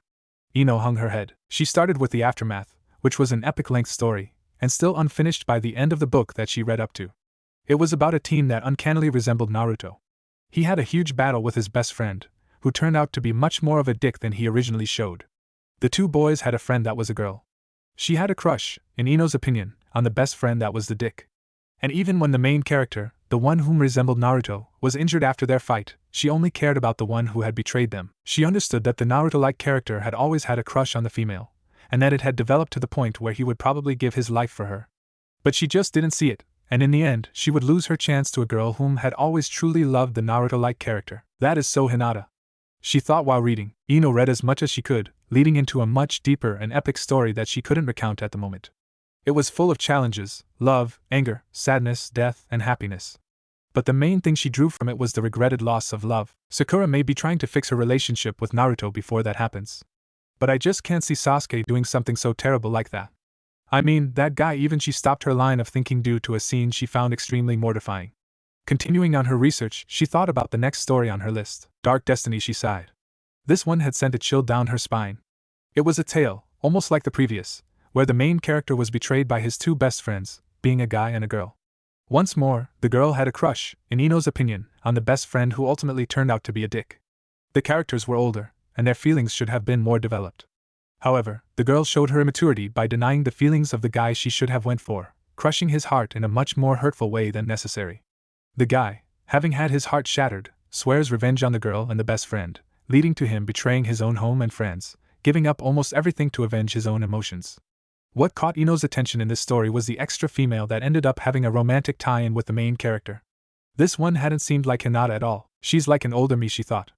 It was frightening how much the characters in the stories resembled herself and her teammates. The final story, however, is what did it for her. Beyond the Horizon was an emotional tale, based on the same characters from the previous 2 stories. This time she couldn't help but feel like she was gazing into the future. This tale, much like the last one, was about the Naruto-like character being betrayed by the obvious Sasuke-like and Sakura-like characters. However, this time, the Naruto-like character pretended to not care and receded into a depressed state, away from the rest of the world after having saved it. Once more, the Sakura-like character gets a dose of reality when the Sasuke-like character drops her like a bad habit. She tries to go back to the Naruto-like character, however, and the biggest part that got to Ino was the extra female once more. Once more, the Ino-like character sees what the Sakura-like character couldn't see. However, while it was too late for the Sakura-like character, the Ino-like character takes advantage of the situation and finds out that she could fall in love with the Naruto-like character. After spending time taking care of the Naruto-like character, the Ino-like girl slowly but surely falls for him, and even grows to hate the Sakura and Sasuke-like characters for the things they put him through. Why do these feel so real? And why do I get the feeling that these are blatant signs Ino wasn't stupid? Being raised by Inoichi made sure she was logical when she actually took time to think. Since her talk with Sakura, she's had nothing but time to think. With her mind kicked into overdrive to initially find out why Sakura had changed, she found out that it was for the better. Looking at all the tales, she found out that she was in desperate need of changing. But Naruto? Seriously? She thought skeptically. There was no way in hell she was going to just up and fall for Naruto like that. It was like she said, there was no way Sasuke would do any of the terrible things depicted in the books, nor would Sakura, she hoped. And the way that it depicted the Naruto-like character was way too far-fetched. It made it seem like Naruto had a rough life growing up, far worse than any of Ino's nightmares. It also made it seem like his problems would only continue far into the future, and there was no way that could be true. I mean, he's Naruto for Kami's sake. Always laughing, joking, and being annoying, she trailed off as there appeared to be three things all the stories had in common. Something that Ino couldn't help but swallowing at. Always wearing a fake mask. For a moment, Ino smirked. This was impulse. Something inside her had changed after reading the three tales. Maybe I should take a break from the Sasuke hunting game, she thought to herself before laying back with all three books in her grasp and falling to sleep thinking of Naruto. How could we have been so fickle? It was only a crush at first, yet we almost killed each other over him. It was pretty funny, but you two didn't love him like I did, and he still chose you both. There was a small silence on her part, yet the other two patted her shoulder. He chose us both, but he didn't deny you either.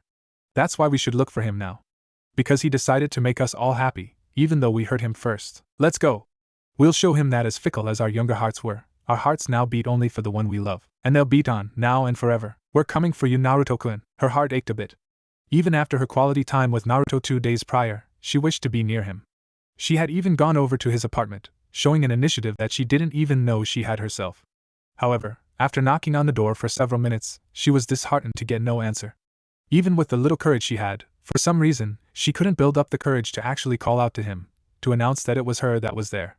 After standing in front of his door for almost 10 minutes, she swallowed the forming lump in her throat and began to head home before the tremendous downpour started up again. Unfortunately, she wasn't to be so lucky. She made it as far as Ichiraku's ramen stand before the torrential rains kicked up. She rushed into the establishment with no hesitation, actually with a small sliver of hope that the blonde in question would be there. However, the place was deserted, save for the two owners and the girl herself. As the two spotted her, they waved. "Hey Hinata, what are you doing out at a time like this?" "I am called." The Ichirakus had become familiar with Hinata due to her coming around often, especially on the days Naruto had been there. Ayam was the one to see the pattern of as soon as Naruto left, Hinata would come in and order the same thing he had just eaten, albeit on a smaller scale. That's how she inquired on the fact that the Hyuga heiress was head over heels for their blonde patron. Good evening, Ayam-senpai, Tochi-ji. I was trying to visit Naruto-kun, but he didn't answer the door. She spoke dejectedly as she took a seat, knowing she would not be able to go anywhere anytime soon. Ayam set a hot bowl of ramen in front of her, much to Hinata's surprise, and told her it was on the house due to the weather. Tochi patted his daughter's shoulder, letting her know she could have a break seeing as Hinata would most likely be their only customer for a while now. The older girl hopped the counter with one hand and landed in a stool next to Hinata, making the younger girl smile at her performance of athleticism, even though she wasn't a kunoichi. "So, you finally worked up the courage to go see Otuto. Are you two finally dating?" Ayam got straight to the point, making Hinata choke as she slurped her ramen. "And no, we're not dating yet, I mean, not at all." Hinata's face flushed red and she stumbled upon her words, though she didn't need to. She told Ayam everything, and in return, Ayam talked to Hinata about Naruto whenever they had time. Giggling, Ayam leaned on the counter, her cheek in her hand. "You two would be so cute together. I think you would humble Naruto to the point where he starts paying more attention to his surroundings." Hinata calmed down but frowned at Ayam's words. But I don't want to be a burden to him. I really like him. He's confident, silly, and a hard worker. He cares about his friends, and I can see that he has a huge burden that he doesn't want anyone to know about. Like he doesn't want anyone to worry for him. I don't think there is anyone else with as big a heart as Naruto-kun. So I don't want to be another worry for him. I want to stand next to him, and help him. And in turn, we can become stronger together. Hinata had all but forgotten that she was talking to Ayam as she poured her heart out like the falling rain around them. Oh! Ayam cooed, making Hinata jump. That is so sweet, Hinata. You never told me that before. Naruto would be lucky to have you. Ayam's voice quivered a bit, unbeknownst to Hinata. However, Tochi noticed. Ayam did view Naruto as a little brother, and even though she was really close to Hinata, she wasn't nearly as close to the Ichirakus as Naruto was. Ayam would put Naruto before Hinata any day. When Hinata had shown interest in Naruto, she and Tochi had become cautious around the girl, wondering her motives for liking Naruto. Though Hinata had never shown any ill feelings towards him, and had been a wonderful customer and friend to Ayam, she had never given a true reason for why she had affection for Naruto. But now that she had verbalized what she was feeling, Ayam and Tochi held a far greater respect for the starry-eyed princess, and she would forever become someone important to them. But Hinata's voice was low, barely audible over the patter of the rain and boom of thunder in the distance. Naruto-kun, he likes Sakura-san. Though she said this, her mind drifted back to the kiss Naruto had given her a few days back. She couldn't deny that he was obviously into her, but she couldn't be sure just how into her. The kiss did more to confuse her than to instill a sense of acknowledgement within her, no matter how much she truly wanted to believe her chances had risen with the blonde-haired teen. It was only because just a few weeks ago, Naruto had been completely into Sakura, and like always, hadn't given Hinata the time of day. Hinata was drawn from her thoughts as she heard Ayam sigh. Is something wrong, senpai? Hinata asked with worry, seeing Ayam hold her head in what she believed was frustration. Ayam just smiled bitterly. I'm not a big fan of this Sakura girl. I've seen her a few times, and the few times I've seen her around Naruto, she was turning his already mush brain into liquid air. Ayam was joking, but Hinata could sense the venom within her words. I've never confronted Naruto outright about it, but I've talked to him about this so-called crush. Ayam's smile was completely gone as she began to think about the conversations she had shared with her blonde Ototo. Hinata kept quiet, letting Ayam get her thoughts together. She was curious, but also scared, about what Naruto and Ayam talked about. First off, believe me when I say what Naruto feels for Sakura is just a crush. A very sad misunderstanding that I hope you can fix, Hinata. The way you feel for my Ototo is real, and something that Naruto won't understand right away. When I asked Naruto why he liked Sakura so much, he told me it was because she gave him attention. After a while, I think Naruto started to believe that the negative attention Sakura was giving him was her way of showing affection. I hate to believe that without knowing what actual affection is, Naruto truly believes what Sakura does is a good thing. A boom of thunder made both girls jump, as they had gotten lost in the conversation and even forgot that it was storming around them. The vicious wind rattled the ramen stand and Tochi began pulling back the storm shutters. Actually, Senpai Hinata began, a small blush crossing her face at the memory again. Naruto-kun has been acting differently recently. We actually spent some time together 2 days ago. He walked me home and he kissed me, on the cheek. Her blush intensified as she spoke the words, an adorable smile forming on her face. She had to admit, thinking of the kiss was making her feel a lot better. Ayam, however, was sitting with her mouth hung open, simply staring at the Hyuga heiress. He what? She shouted, the sound amplified due to the closed-in space. Hinata jumped again, Ayam's voice being akin to the boom of the surrounding thunder. Ayano, what's wrong now, senpai? Hinata asked with panic in her voice. Ayam slapped her hand to her forehead. Hinata, Ototo is totally into you. There's no chance in hell he would have kissed you if he wasn't. Even if on the cheek. I haven't seen Naruto so much as hug anyone without thinking the world of them. He's hugged me, Dad, Irika-sensei, and Hokage-dano, no one else. He kissed you, Hinata. The passion in Ayam's voice wasn't lost on Hinata as she felt her heart swelling with emotion.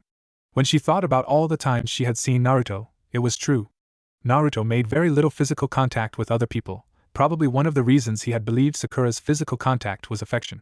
However, she had never, ever, seen Naruto kiss anyone. That meant I was his first kiss. Hinata thought with wide eyes. Before she could hit the ground, Ayam caught the younger girl. Shaking her head, she called out. Dad, code Hinata. Get the cot out. When he had awoken, it was a bit past noon. The rain had stopped from the night before. Sakura had already left, and in a hurry it seemed as his door was slightly ajar when he got up. After quickly checking his apartment to ensure no one had entered while he was sleeping, Naruto sighed and flopped back onto his couch. A smile graced his lips as he felt himself brimming with energy. He felt as if he could go toe-to-toe with Gaara 10 times over. Alright, ignoring the weirdness that was yesterday, what's on the agenda for now? Naruto groused to himself, though he was finding it hard not to think about Sakura being there for him the day prior. For all intents and purposes, Naruto was trying his hardest not to think that the girl may have actually started to become interested in him. As much as he still held some form of affection for her, Naruto honestly just wanted to be with Hinata. To solidify his thoughts, he pegged it off as a passing fancy, something that Sakura would probably have gotten over already, and if not, then soon. Moving on to the next thing on his mind, Naruto frowned. He had wasted 2 days, and now that he thought about it, one of those times that someone had knocked on his door could have been important. I think I still have about 2 or 3 weeks before the mission to Wave. But with things changing, maybe even that's not true. I have to be more careful. No more of this self-pity bullcrap. Having a bit more resolve than he did the previous few days, Naruto got up, cleaned up, and headed out. At least, he tried. Slow down there, speed racer. Iruka called with a small laugh. Iruka-sensei? What are you doing here? Naruto asked, having almost plowed right into his former sensei as he made his way outside. Naruto was actually happy, finding it refreshing for something else to happen that he hadn't seen in the future. Iruka feigned hurt. What type of greeting is that, Naruto? I'm hurt. He laughed again at the deadpan look on Naruto's face. Actually, I was just sent to inform you that Hokage-sama would like to see you. Naruto rose an eyebrow. About what? I don't know, Iruka lied. Naruto noticed Iruka swallow after answering, making his stomach drop. Something wasn't right. Alright, let's go. Naruto called with less enthusiasm in his voice, which did not go unnoticed by Iruka. Instead of saying anything, however, Iruka put a hand on Naruto's shoulder and shined them to the Hokage's office. The first thing Naruto noticed was Kakashi having the most concerned look upon his face that he had ever seen. The Hokage had a serious look upon his own face, his hands folded in front of his mouth, letting Naruto know this was all business. Even Iruka's smile was gone and replaced with a look of trepidation. The sinking feeling in Naruto's stomach grew more and more by the second. What's going on here? Naruto asked nervously, his breathing starting to pick up. Have a seat, Naruto-kun. The Hokage spoke calmly. Yep, something's wrong here. Naruto thought as he did as commanded. Look, Hokage-sama, I didn't do it. Whatever it was, I swear it wasn't me. The Hokage's eyes remained steeled, however, a small smile formed behind his hands. Only after a moment had it disappeared, however, worrying Naruto all the more. Naruto-kun, I'm going to ask you some questions and I want you to be honest with me. There will be dire consequences to any lie that you tell me. The Hokage had only ever spoken this sternly to Naruto if he had been caught doing something that was either dangerous to himself or the village. Alright, Hokage-sama. Naruto trembled. Even with the mindset and will of his older self, his younger half was still just as much intimidated by those he respected as ever. What happened to you the night you fought and defeated Mizuki? Sarutobi-sai bored into Naruto's like drills. Oh shit, he knows, Naruto thought, and swallowed the forming lump in his throat. Naruto? Iruka called his name and put a hand on his shoulder again, making Naruto flinch at the contact. He looked up at his former sensei to see him smiling sadly, trying his best to reassure Naruto that things would be okay. It helped a little, but Naruto was definitely not looking forward to this conversation, not that he even expected to have the conversation so soon. Taking just a moment longer to calm himself down, Naruto began to retell the entire story, starting from him stealing the forbidden scroll up to the previous night with him and Sakura. Naruto didn't know why he had told so much, but felt good to get things off of his chest. Being the only one to know about the future was starting to become a pain too, and Naruto instantly felt like telling Hinata the truth too, but found that would probably be better done once they got to know each other a bit more. That's the honest to Kami truth, Hokage-sama. Please believe it. Sarutobi hadn't said anything or even made any indication of having heard Naruto at all. Through the entire tale, the Hokage just kept his eyes steeled and on Naruto. Kakashi had frowned quite a bit, especially at hearing that Sasuke deserted the village.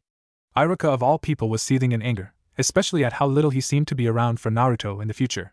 Regardless of whether Naruto was telling the truth or not, he was definitely going to start putting forth more of an effort to be there for his self-proclaimed little brother. After subjecting Naruto to several more seconds of an unreadable glare, Sarutobi sat back in his chair and sighed deeply.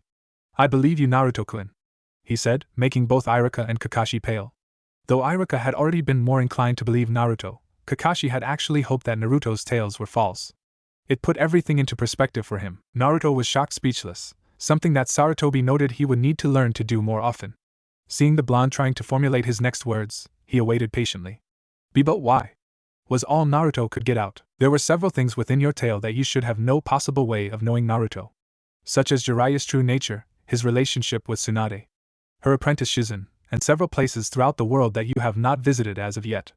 As I am very familiar with the seal the Yondaime placed upon you, I have no doubts that everything you said is true, including the hibernation of the Kyuubi.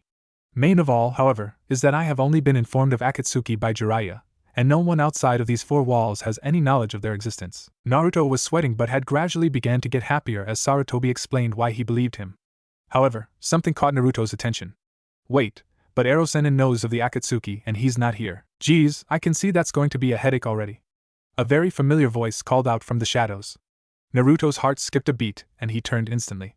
His eyes widened and tears began to fill them as he took in the visage of Jiraiya, alive and well. Iero Jiraiya-sensei, Naruto mumbled weakly. All of the older shinobi in the room remained quiet, watching Naruto's reaction. Jiraiya-sensei! Naruto shouted and launched himself into Jiraiya's stomach, wrapping his arms tightly around him as best he could. Jiraiya frowned sadly, not able to fully comprehend the affection that Naruto was showing him. He was a bit disappointed with himself for not being able to return the feelings. He was even more disappointed that he knew he should have been in Naruto's life from day one. Settle down, Gaki, there's still a bit more that needs to be discussed. Naruto's grip on Jiraiya weakened. He realized that even though he had what he could call memories of his and Jiraiya's time together, none of it existed. The tone of Jiraiya's voice let him know that he held none of the memories that Naruto had. Naruto looked up at Jiraiya as he let him go, and the sadness in Naruto's eyes almost made Jiraiya's heart stop. Naruto was completely heartbroken. The others would notice as well as Naruto silently took his seat again. Iruka was kicking himself again for not being there for Naruto and what Naruto had explained of the future. Kakashi had resigned himself to remain silent as the discussions continued. He had far too much to think about in regards to his own place within Naruto's future. Naruto the Hokage spoke up. I will be honest with you as well. I ordered Iruka and Kakashi to keep an eye on you after you awoke in the hospital. It was in regard to the Kyuubi. Naruto's eyes drooped even more, however, he did not say anything. The Hokage knew he wouldn't, as since he knew Naruto was telling the truth, he knew Naruto was mature enough for information that would be harder to swallow. He did not like hurting Naruto as he knew he was doing right then, but if not then, things would have only gotten worse. As such, Iruka and Kakashi were positioned as ANBU within your apartment. Naruto's eyes shot open and his mouth fell, letting Sarutobi know he understood what he was saying. The nightmares that you've been having, Naruto, you've been speaking in your sleep.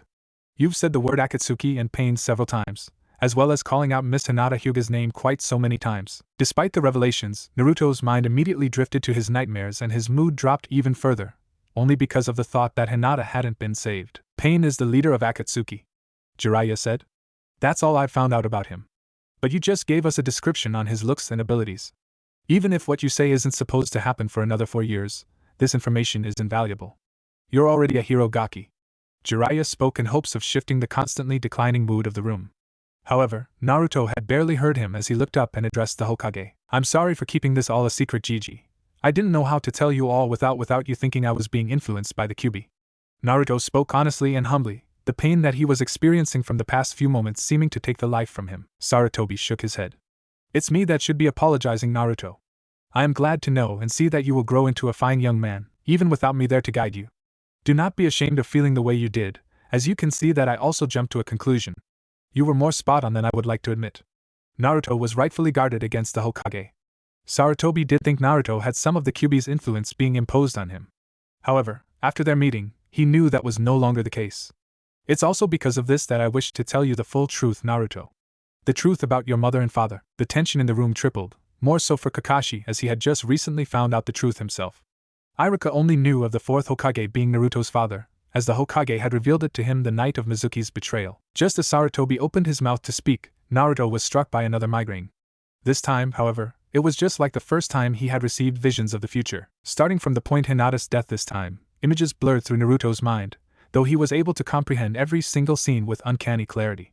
From meeting Killer Bee, to Sakura's false confession to him. However, instead of continuing on, the images began to burn, like pictures being set on fire. They were replaced with Naruto sitting on Hokage Mountain with Hinata on his lap. Then the same scene burned to show Sakura sitting on his lap. And once more it burned to show Ino. They weren't happening at different times. There were different possibilities of the future. When the images began to change again, just like normally, Naruto saw the man with the orange spiral mask. He took his mask off to reveal Obito Uchiha? The name came out in Kakashi's voice. The picture burned away again, this time to reveal the orange-masked man as Naruto himself. In the Hokage's office, the 4 older shinobi had jumped to their feet. Sarutobi had just told Naruto that the 4th Hokage was his father, and Naruto had fainted. However, only moments after, Naruto's eyes shot open and his body began to convulse. A seizure? Iruka asked with fear in his voice. No! Look at his eyes, Jiraiya said. Naruto's eyes were reflecting images, as if he were looking at something that wasn't really there. Kakashi revealed his Sharingan to see closely what Naruto was seeing. His own eyes widened as he saw the images just as clearly as Naruto was seeing them. Obito Uchiha? Kakashi called before losing the will to stand and dropping to his knees. However, He moved to a kneeling position to continue to view the images reflecting from Naruto's eyes. What else is there, Kakashi? Jiraiya asked. So many things, too much for me to comprehend. It looks like the other Kage, though the Suna Kage is different, and our own is Lady Tsunade. A Kage summit? Sarutobi mused. It appears to be. Before Kakashi could view any more, however, Naruto's eyes slammed shut and his body stopped convulsing.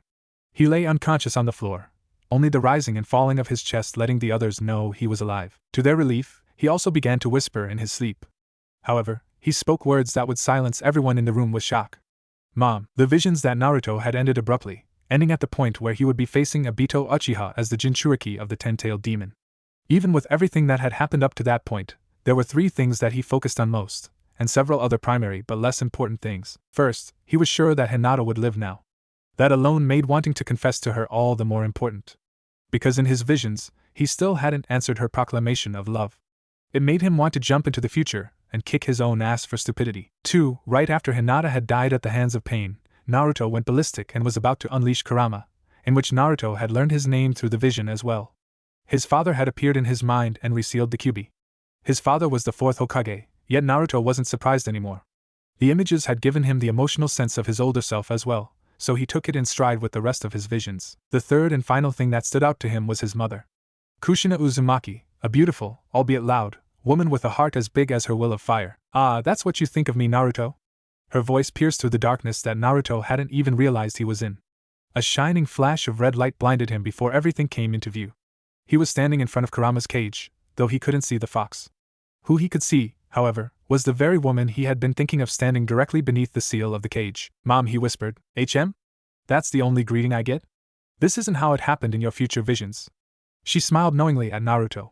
To both of them, this wouldn't be their first meeting. However, she opened her arms just in time for Naruto to run and jump into them. You're tiny squirt. I'm glad I got to meet you as both a child and a grown man. Kaa-chan. I'm glad to see you again, or to meet you, or fuck it, I'm just happy you're here. Naruto cried into his mother's chest. He had never met her, even if he had memories of it. He didn't care, for as far as he was concerned, this truly was their first meeting. Another presence would make itself known, coming from the corridor that Naruto usually took to reach the fox's cell. She gets tears and a hug, yet I get punched in the gut? Minato Namike spoke as he scratched the back of his head with a wry grin on his face. To-san. Naruto called and launched himself into his father's arms next. That's more like it. Minato laughed and hugged his son close. Kushina walked over with tears starting to form in her own eyes. She wrapped her arms around them both the best she could, putting Naruto right in the middle of them both, his head on Minato's shoulder. Hello, sweetheart. Minato whispered to Kushina. Kushina leaned in and kissed him passionately, something that they had not been able to do for some time. After a few seconds of not realizing their son was still sandwiched between them, the two leaned back. Hello, love. Kushina whispered back with a loving smile. Naruto suddenly puffed into smoke and appeared by the Kyuubi's cage. Kami, I couldn't breathe. Did you have to kiss that long? Geez, I could even feel Mom's getting hard through her clothes.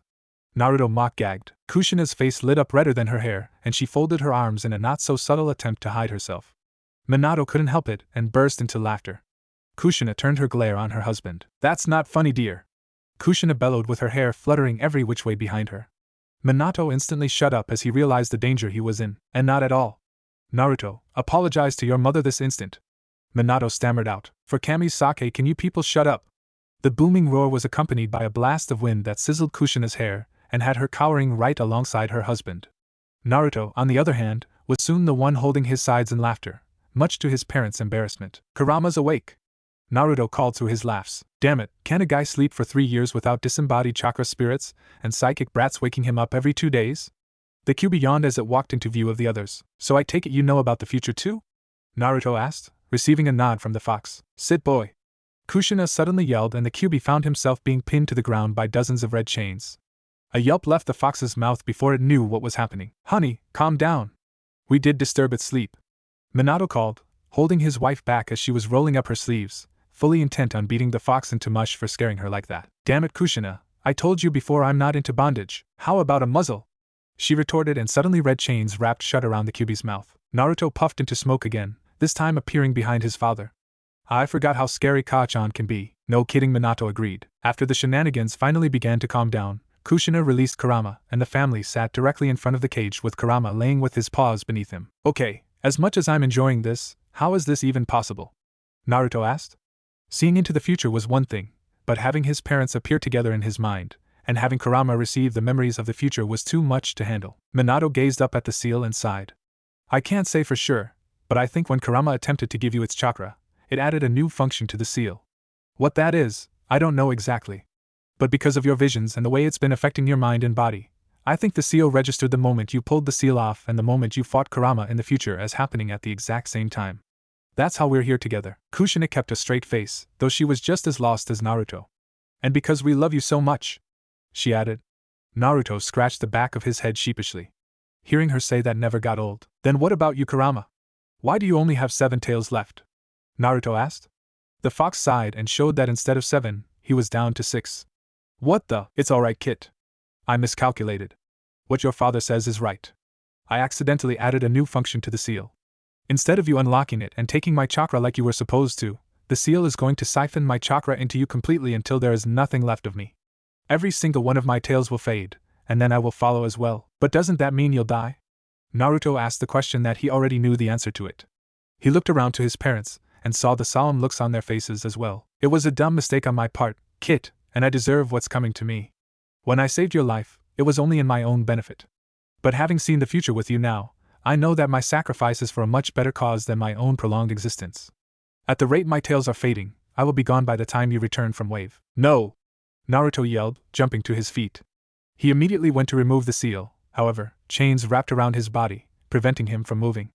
Ka-chan? Kushina had her eyes cast down, not wanting to see the hurt on Naruto's face. I'm sorry, Naruto, but can't you see Kurama has accepted his fate? You have no right to change that. But Naruto tried and failed to think of another excuse to try and save the Kyuubi, until he realized that he had no clue if removing the seal would do that either. If I die, that also means that Madara and Obito will never be able to complete Infinite Tsukiyomi either. This is for the best, Naruto. It's not fair. Naruto cried, but made no move to struggle as his mother still had him bound. Just as abruptly as it had been in the Hokage's office, another vision struck Naruto. Naruto was in his apartment. Looking at his calendar, Naruto saw that it was the day of the Chunin exams. As Naruto was silently getting dressed and prepared for the events that he knew were to come, a small yip drew his attention. Turning around, he saw a fox Kit ripping his couch cushions to shreds. Ah, come on, Kurama. That's the 4th set this week. Naruto called before he went over to grab the baby fox. The vision would end as he was able to see into the fox Kit's eyes and saw the eyes of the Kyuubi. Being inside of Naruto's mind, Kushina, Minato, and Kurama had been able to view the scene. Kushina and Minato glanced lovingly at their son while Kurama remained silent. Naruto shook his head as he came back to reality and attempted to sit down, just to be reminded that he was chained. Kushina released him and moved to hug him before he fell. Naruto didn't say anything, though all present saw that he truly wanted to. You will take care of him, won't you, Naruto? Kurama asked quietly. Once again, Naruto said nothing, turning his face into his mother's chest again as a fresh wave of tears threatened to fall. He will be like my son Naruto. Will you promise to take care of him? Kurama asked just as before. Hi, Naruto whispered. What was that, Kit? Hi. Hi. I'll take care of your son Kurama. Naruto shouted out and let loose the tears that had finally broken through. Kushina pulled her son close, knowing that Naruto wasn't just crying over the Kyuubi. He was crying over everything that he had seen and been through, both past and future. The anguish that Naruto had held in from his childhood, and the pain that he hid in the future all congregated at that one moment and unleashed itself from Naruto's soul, purging it. Minato moved towards them and wrapped them both within a hug as well. With a flash of his eyes, the seal fell away and the cage opened wide. Kurama moved out and laid around them, wrapping them all within his tails.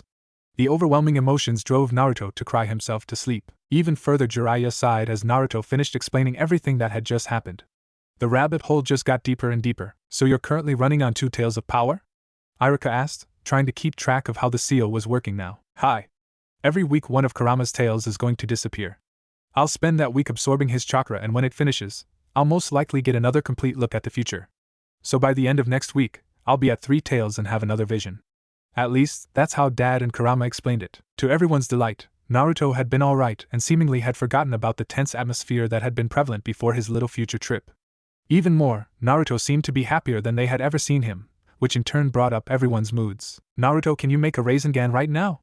Jiraiya asked, his hand on his chin. I can try, Naruto said and held his palm out. To everyone's surprise, Naruto did it effortlessly. It was a bit larger than average as well. Remarkable, Jiraiya said as he looked at the spiraling sphere. Even after having heard everything, Jiraiya couldn't get over the fact that Naruto could actually see into the future.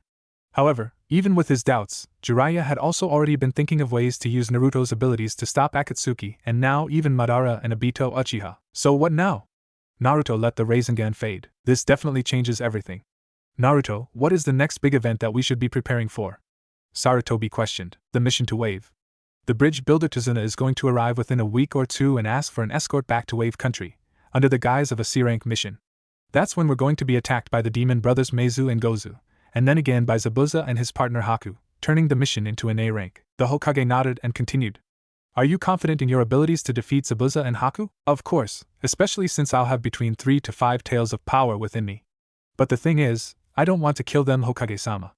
They aren't really bad people, especially Haku. I want to save them. Once again the Hokage nodded, understanding what Naruto was saying. Having the Demon of the Mist, also one of the legendary swordsmen, join Konoha would be very beneficial, especially with the knowledge of the invasion that Orochimaru had planned during the Chunin exams. I understand, Naruto. I will send an extra team along with you to aid in subduing Zabuza and Haku then. However, I will need their Jonin-sensei to be informed of the things you have shared with us here, Naruto. As well, I will leave it up to you to protect the extra genin team when the time comes. You have nothing to worry about, Gigi. I would never let anything happen to my precious people. With his words, Naruto suddenly becomes sad as he realized he could not keep that promise in regards to at least 2 people in the room. A hand upon his shoulder brought him back. Don't sweat it, kid. Everything you're telling us now will ensure that things are different. I won't be going anywhere, I promise. Jiraiya spoke with the same care that he had shown Naruto in his visions.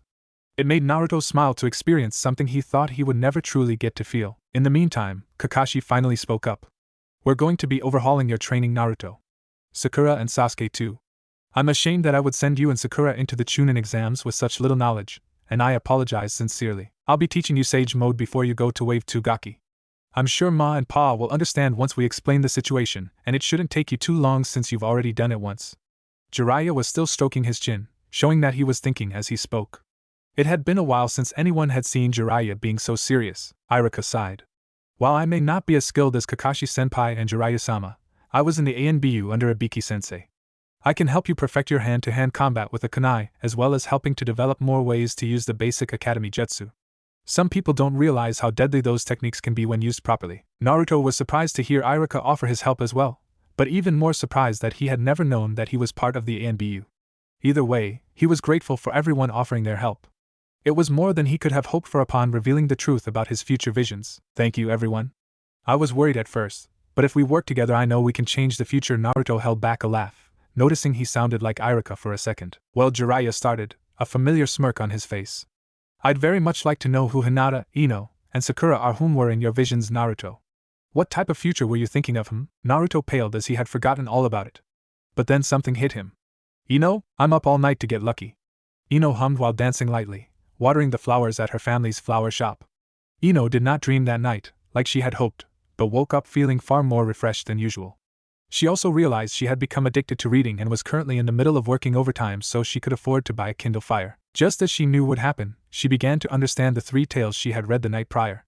As far as she was concerned now, the tales were different possibilities for their future, and she even took the time before going to work to rename all of the characters with people within their village, albeit there were some she couldn't reference very well. Alright, so if everything I read was forewarning me about the future, I can look forward to Sasuke being a total prick. Okay, so that's not too far-fetched. I can look forward to Sakura being a total bitch towards Naruto, also not too far-fetched. I can look for Hinata being fucking awesome, all the time for some reason. Yeah, then I can look forward to being almost as bad as Sakura, correcting myself before hitting rock bottom, and then ending up with the man of my dreams. Ino paused. What type of moron would believe any of that? Did you just call me a bitch? Sakura's voice made Ino leap over the row of flowers she had just been watering. The pail she held that was full of water was now empty, having dumped its watery cargo onto Sakura. Sakura just stood with a deadpan glare, dripping from head to toe. How much of that did you hear? Ino called in fear but had leaped back over the row of flowers just to grab and shake Sakura by the shoulders. You were mumbling, but I heard Sakura and total bitch in the same sentence. Sakura accused. Oh, then yeah, you're a total bitch. Ino said happily before picking up the pail to go refill it. That's mean, Ino. Sakura's voice was low, and Ino turned around in confusion. What's gotten you so down? I was only joking. Though she knows she was only half joking. Along with thinking clearly since that morning, Ino had been looking at their lives from the past few years. Both she and Sakura had become total bitches. Even if she was just looking too much into the stories she read, she knew she needed to change, lest she truly end up like the characters she had read about. Oh, Sakura replied. Ino saw that she was looking down in thought, but felt there was still some sadness from what she had just said. Ino wondered if Sakura had been thinking along the same lines as herself. Either way, she filled the water pail and went right back to watering the flowers. I should really learn a Swate Unjutsu or something, Ino mused to herself. Sakura looked up, remembering where she was. Hey Ino. Remember that talk we had about Naruto? Of course. Ino stopped herself from saying more, hoping not to give away the fact that she had started thinking of Naruto just a bit more as well. I spent the night at his apartment yesterday. The pail once again fell from Ino's hand, this time splashing water all over her shoes. Sakura took a step back, not from the water, but from what she knew was next. You what? Ino turned and yelled, however. Her turn was too fast and she didn't have enough traction in her shoes to stay grounded in the puddle around her. Ino slipped clean off her feet and landed hard on her back. The force sent a jolt up her spine and Ino passed out while drawing a sharp breath. Oh my gosh, Ino, are you okay? Sakura cried and knelt next to Ino, only then noticing she was unconscious. Sakura began to panic. What the hell? She couldn't have fallen that hard, could she? Reminded of the previous night, Sakura immediately went to find an adult. She didn't want to go through what she did with Naruto again. Ugh, that hurt like hell, Ino said as she sat up. Oh my gosh, Ino, are you okay? Sakura cried while kneeling next to her. Yeah, I'm fine. Now what's this about you spending the night with Naruto? Ino asked. However, Sakura's face took on alarm and she stood up, running farther into the flower shop. Hey, forehead, where are you going? Sakura showed no signs of slowing, or even of hearing Ino at all. What the hell? Ino thought, but realized her voice was just as loud as when she was talking to Sakura just then. Whoa, she said aloud and thought at the same time, creating an echo. What the hell is going on here? Standing up, Ino rubbed her back in pain before turning around to see the mess on the floor. However, instead of just water, Ino's eyes went wide at the sight of her own body laying lifeless on the ground. Holy shit, am I dead? Her stomach dropped as she blinked several times, yet the body lying on the ground was still her own. No. I can't be dead, this is some straight up bullshit. You're not dead, Ino, but you're really close. The voice of Inoichi Yamanaka echoed around his daughter. And spirit or not, watch your mouth, young lady. Daddy, where are you? What's happening to me? Ino cried out, once again thinking and speaking at the same time. Calm down, sweetheart, and think, don't speak. I'm on my way with Sakura, she just told me what happened. Just as he said, Inoichi and Sakura appeared from the greenhouse of the flower shop and stopped over Ino's body. Sakura was crying, obviously thinking the same thing Ino had. It made Ino smile knowing that even with their rivalry, she and Sakura still cared for each other. Inoichi looked at Ino's body and placed a hand upon her forehead. You still there, sweetheart? Yeah, daddy, but what's going on? Ino was smart enough to notice that even though Inoichi was talking to her, he couldn't see her. Even more, when Inoichi placed his hand upon her body, Ino felt it. You most likely damaged your spine with that fall, baby girl. It sent your body into shock and your mind instantly tried to eject itself from your body to ensure that you would not suffer brain damage. It's an innate ability of our clan, one that we haven't figured out how to do consciously yet. Actually, this is the first time in 20 years this has happened. Can you fix this, daddy? And my spine? She asked in fear of being crippled. Unfortunately, no. If I try to pull your mind back into your body before we find out what's wrong with you physically, your mind will attempt to eject itself again, and that may cause it to reject your body altogether. You'll be the literal definition of a ghost. But what am I supposed to do then? I don't want to be a ghost, daddy. She sobbed. Calm down, baby girl, and listen. There is one person I know of who can fix this, but it may be weeks, probably even months before I would even be able to get into contact with her, and that's if we're lucky. Who is it, daddy? I don't care how long it takes, as long as we fix this, Inoichi sighed. Then we need to find out where Tsunade Senju of the Sannin is. I'm a freaking ghost. Ino cried as she floated in front of a mirror but saw nothing at all. She floated upside down and right side up repeatedly in a cartwheel motion, tears falling both up and down as she did. Inoichi sighed as he heard his daughter still complaining as she had been doing for the past 10 minutes upon discovery of her body. Ino, why don't you look at the bright side? You may be the first person to figure out what exactly this ability of ours does. Why don't you go experiment? He called, hoping to just get the girl out of his hair while he had field medics take Ino's body to the hospital. I don't wanna. Ino whined again, this time reminding Inoichi of how she had been when she was younger. Those were words he had hoped he wouldn't ever hear again, but unfortunately, his memory proved to be just as good as you would expect a Yamanaka's to be. Ino, eat your vegetables, it'll make sure you keep your figure. Inoichi tried to feed his 4-year-old daughter some broccoli, but she turned away vehemently. I don't wanna. Ino, eat your meat, the protein will keep you strong and fit. Inoichi coaxed his 5-year-old daughter. I don't wanna. Ino, eat something please, you're wasting away to nothing. Inoichi pleaded with his 12-year-old daughter. I don't wanna. Now look out, our genin test is today. Inoichi's sweat dropped. Was that last week? Ino had heard her father's thoughts, and rolled her eyes before floating towards the door of the flower shop. I'm going already, Daddy, jeez. She threw her hands up in frustration, though she knew he wouldn't see it. Without so much as stopping, she flew right through the wall of the shop. Stupid water being slippery. Stupid Daddy being so nonchalant. Stupid ability to walk through walls like a real ghost. Ino paused as she floated in the middle of the road. To confirm the realization she had just come to, somebody threw a ball that soared right through her. She hadn't even felt it.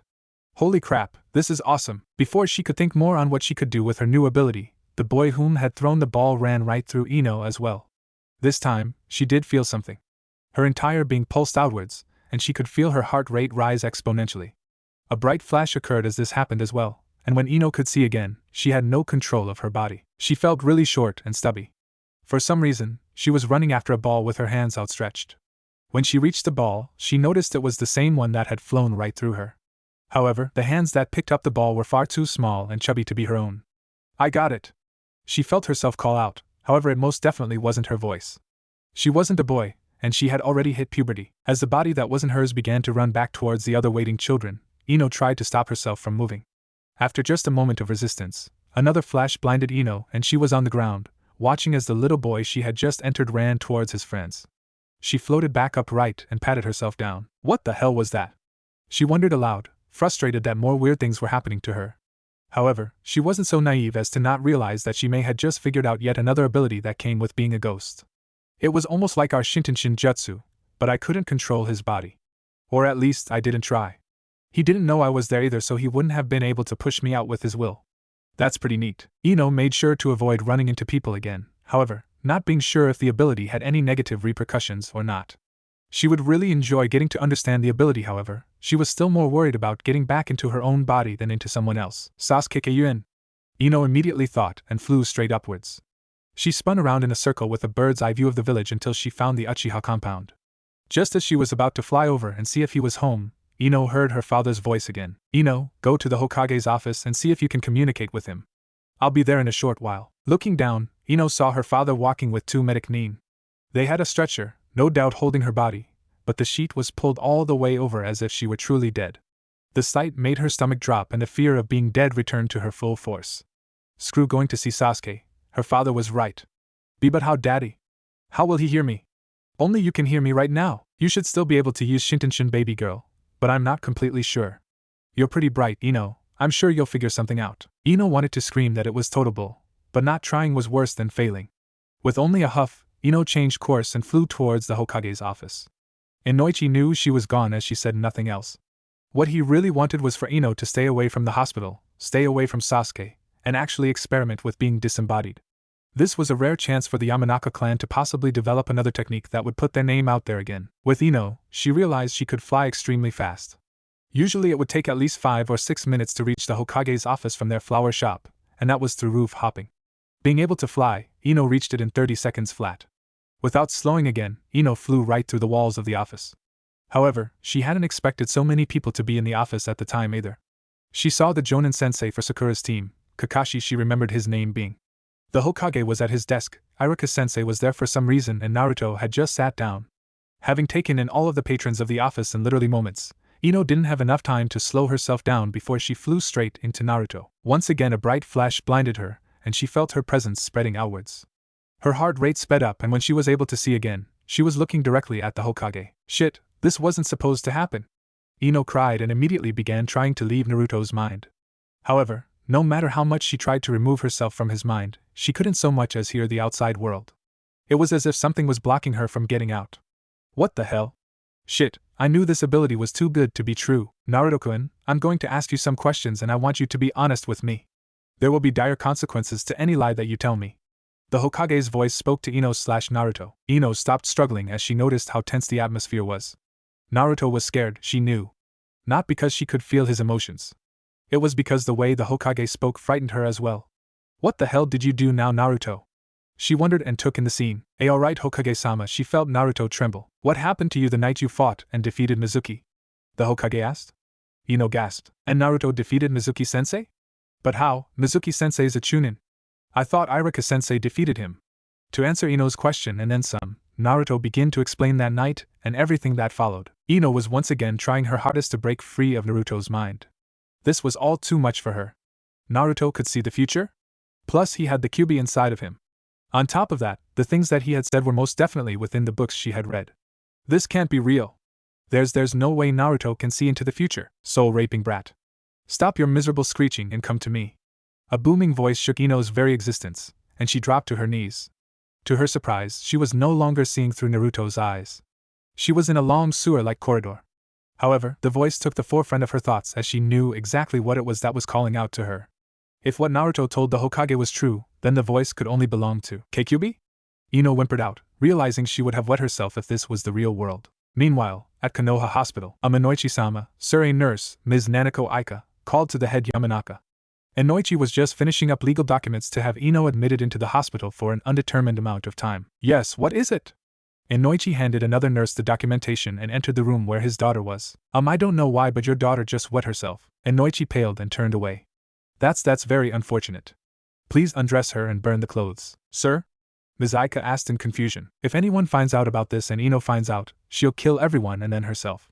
Please be rid of the evidence. Yes, sir!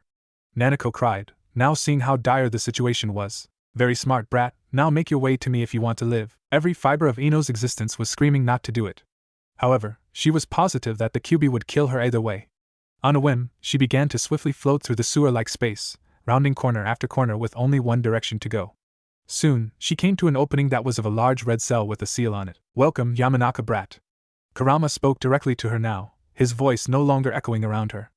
Ino trembled and swallowed in fear before finding the sliver of courage to speak. What do you want from me? Kurama walked directly in front of the cell, letting Ino see just how large and menacing he really was. He sat on his hind legs and let his tails sway around him. Ino, not wanting to look the demon in the eyes, watched its tails hypnotically. However, that's when she noticed something. Only 7? She asked aloud on accident, though she realized that she was, thinking would have done no different. Before Kurama could answer her, everything around them changed once more. In an instant, Ino was surrounded by rapidly flashing images. Each one seemed to be set within a large picture frame all their own, but they were moving as if they were movies. She looked around in horror, afraid that the Kyuubi was doing something to harm her.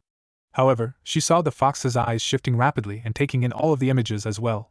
Calming down just a bit, Ino began to look at the images and put 2 and 2 together. The future? She wondered aloud. Then some of the pictures began to burn away and in their places, new pictures formed. That part, she didn't understand. As she raked her brain for a meaning, she saw a picture that showed Naruto sitting on Hokage Mountain with Hinata on his lap. The scene made her blush, and she smiled that Hinata would finally get her chance to be with Naruto like she had wanted. However, the scene burned away and revealed Naruto sitting with Sakura in the same position. Ino's eyes widened and anger filled her slightly. Is it showing what's going to happen or what could happen? Sakura did say she spent the night with him. Once more her thoughts were interrupted as the scene burned again. Ino's jaw would have hit the ground if it physically could. Sitting on Naruto's lap this time was Ino herself, a look of sheer joy and bliss shining through. The scene did not remain long and burned away to reveal other different scenarios, and though Ino didn't want to take it all in, she somehow was able to retain all of the information. Something that stung at her heart was watching her and Shikamaru's father be killed by the Kyuubi. All of it was clear to Ino now. Naruto really could see into the future, and things were changing because of him. Even with a clear, concise view on everything, Ino forced herself to remember the picture of herself, Hinata, and Sakura with Naruto, more so than dwelling on her father's and uncle's demise. That's just not possible, she tried to make herself believe. You are quite lucky. I was going to eat your soul, but now that I know the truth, I suppose Naruto could use a mate like you. I am not Naruto's mate. I don't even like him much. Ino paused. I used to like Sasuke-kun. The images of Sasuke leaving and then returning just on a whim pissed her off. She wouldn't dare say she liked Sasuke anymore. However, she was still having a hard time believing and processing so much information anyway. Frustrated, Ino pounded the ground and shed tears. Why can't I get out of here? I don't want to see what Naruto does. I don't want to feel what he does. This is messed up for both of us. You cannot leave because of this seal, unfortunately. Kurama answered her. Forcing yourself inside of Naruto wasn't very wise. The seal will not let any foreign entity leave him, regardless of if it is me or not. But I didn't force myself in. Ino, the way you flew in here was like using your soul as a battering ram. Even if Naruto's mental defenses would have been ready to kick into gear, you would have broken them apart with little effort, and probably left the kid in a psychological shitstorm. Ino frowned. She hadn't tried to break into Naruto's body. She understood that she needed to be more careful about navigating as a ghost too. How do I get out? Kurama did not answer her for a moment. His ears were perked up and she realized he was listening for something. Then he snapped his attention to her, making her flinch at the sudden movement. Ino, Come into my cage, Naruto will be here in a moment. What? I don't want to go in there, you're going to eat my soul. Ino started panicking. How could she trust the nine-tailed demon of all things? You saw the truth, so I know you don't believe that. Unless you want to explain to Naruto why you're within his body, I suggest you get in here and hide. Now. Ino could feel Naruto's presence coming. Her heart rate picked up again, and with only a moment of hesitation, she flew into the Kyuubi's cage. On his side, everything was almost pitch black. The air was humid and dank, but the most oppressive thing of all was Kurama's aura. Ino knew she couldn't dare stand as close she was to the Kyuubi in real life. It would only prove to suffocate her. Be silent and watch, Kurama whispered, hiding her with one of his tails. From their distance, she didn't suppose Naruto could see the Kyuubi within his cell either. However, the tail that she was hiding behind began to dissolve. Kurama tensed, she noticed, and planted his muzzle into the ground, clasping his paws over his snout. Ino could tell he was holding back from yelping out in pain. What's happening to you? Ino whispered in a panic. Kurama didn't answer until his entire tail was gone. Being able to see clearly, Ino saw Naruto hugging a red-haired woman whom she knew was his mother now and his father, the fourth Hokage himself. Whoa! Kurama shook himself of the receding pain and stood to his full height. Just continue to watch, Ino. You'll know when to come out. For Kami's sake, can you people shut up? Kurama suddenly roared, making Ino cringe at the powerful wind that accompanied his roar. Her eyes widened as she watched him stride forward, most likely into the eyesight of the others. Naruto, on the other hand, was simply laughing while his parents both looked to have been scared shitless from the roar. Kurama's awake! Naruto called through his laughs. Damn it, can a guy sleep for 3 years without disembodied chakra spirits, and psychic brats waking him up every 2 days? Ino's sweat dropped, having a feeling that both disembodied chakra spirits and psychic brats referred to her more so than Naruto and his parents. She wanted to call the fox an asshole but followed its orders and remained silent. Ino felt different emotions as she spied on the conversations of Naruto and his parents. When Kushina and the Kyuubi bantered back and forth, she wanted to laugh. When Kurama explained the reason he was losing his tails, she wanted to cry just as Naruto did. However, the scene that showed Naruto and the baby fox made her heart swell with admiration, joy, and sadness. She wanted to run and pick up the kit, but also to hug Naruto. The last thought made her blush a bit. The thought grew even stronger, however, as Kurama began to question Naruto about taking care of his kit. Ino could feel the immense emotional pain Naruto was enduring. He was trying his hardest not to cry, and Kurama was trying his hardest to get him to let it all out. Kushina and Minato knew what the Kyuubi was doing as well and were on standby to comfort him once he broke down. Tears fell from Ino's eyes at the scene. She was understanding more and more what Naruto went through, and on a particularly off-topic side note, wondered if the 3 authors of the books she had read could see the future as well. Once Naruto finally did break down, Minato and Kushina instantly began to comfort him. Ino hugged herself, feeling even more as if she were watching something she shouldn't be. After a short while, the cage to the Kyuubi's cells suddenly opened and Kurama walked out to join the family. A bit after that and Naruto was soundly asleep. You can come out now, Ms. Yamanaka. Minato called to her. She gasped, not having realized that he knew she was there. However, she should have known that the fourth Hokage of all people would be able to sense her. Ino walked out, holding one of her arms sheepishly. I thought I felt someone in there, but I couldn't be sure. Kushina whispered while giving Ino a welcoming smile. I am sorry to intrude. Now that the seal is down, can I leave? Ino questioned. Minato shook his head sadly. Unfortunately, I didn't remove the seal. It's still active. He pointed to the ground where the paper seal that had been on the bars merely attached itself to the floor and kept glowing. I've only allowed Kurama some breathing space, which I'm thankful for Namikaze's team. Kurama acknowledged politely. Your hey, wait a minute.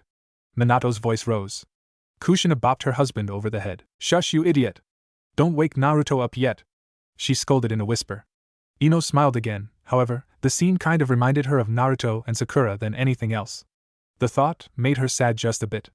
Kushina looked to Ino and shook her head. I hate to admit that my personality may be very similar to Sakura's, but believe me when I say that I love Minato with all my heart. If Sakura could find it in herself to truly love Naruto as much as I love Minato, then I would approve of a relationship between them. However, I can't see that happening in the near future, and apparently neither does Naruto. Ino nodded at the explanation. She had forgotten that even while thinking, the others could hear her. So instead of beating around the question that she was going to end up thinking anyway, she asked it aloud. What about me? She blushed at her words. She wasn't asking because she wanted to be with Naruto. It was only because she couldn't avoid thinking of the question anyway. Kushina smirked sadly. Unfortunately, I feel the same way about you, Ino. You're just as infatuated with the thought of Sasuke as Sakura is.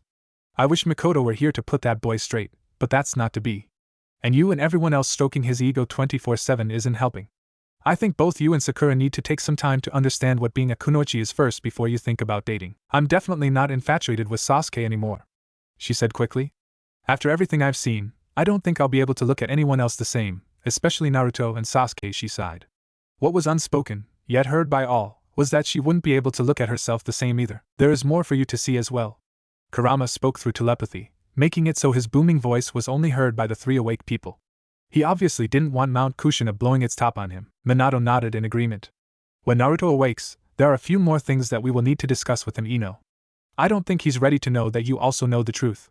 We'll be able to do that later. The Yandame's words made Ino's stomach drop, as she realized she truly would be stuck inside of Naruto for a long time. Wait, so you'll still be here even when Naruto wakes up? Both of Naruto's parents nodded. I don't really understand it, but I don't feel the chakra that me and Kushina left inside of Naruto diminishing at all. It's only a theory, but I don't think we'll be disappearing until the points in time where Naruto was supposed to remove the seal and fight Kurama. Ino thought about it. So when pain destroys the village, and when Naruto is at the Falls of Truth with Mr. Killer Bee. Your perception's really good, Ino. You should use it more often. Kushina joked. Ino blushed at her words and looked away with a giggle. Geez, you remind me of. Ino stopped speaking, but couldn't stop her thoughts.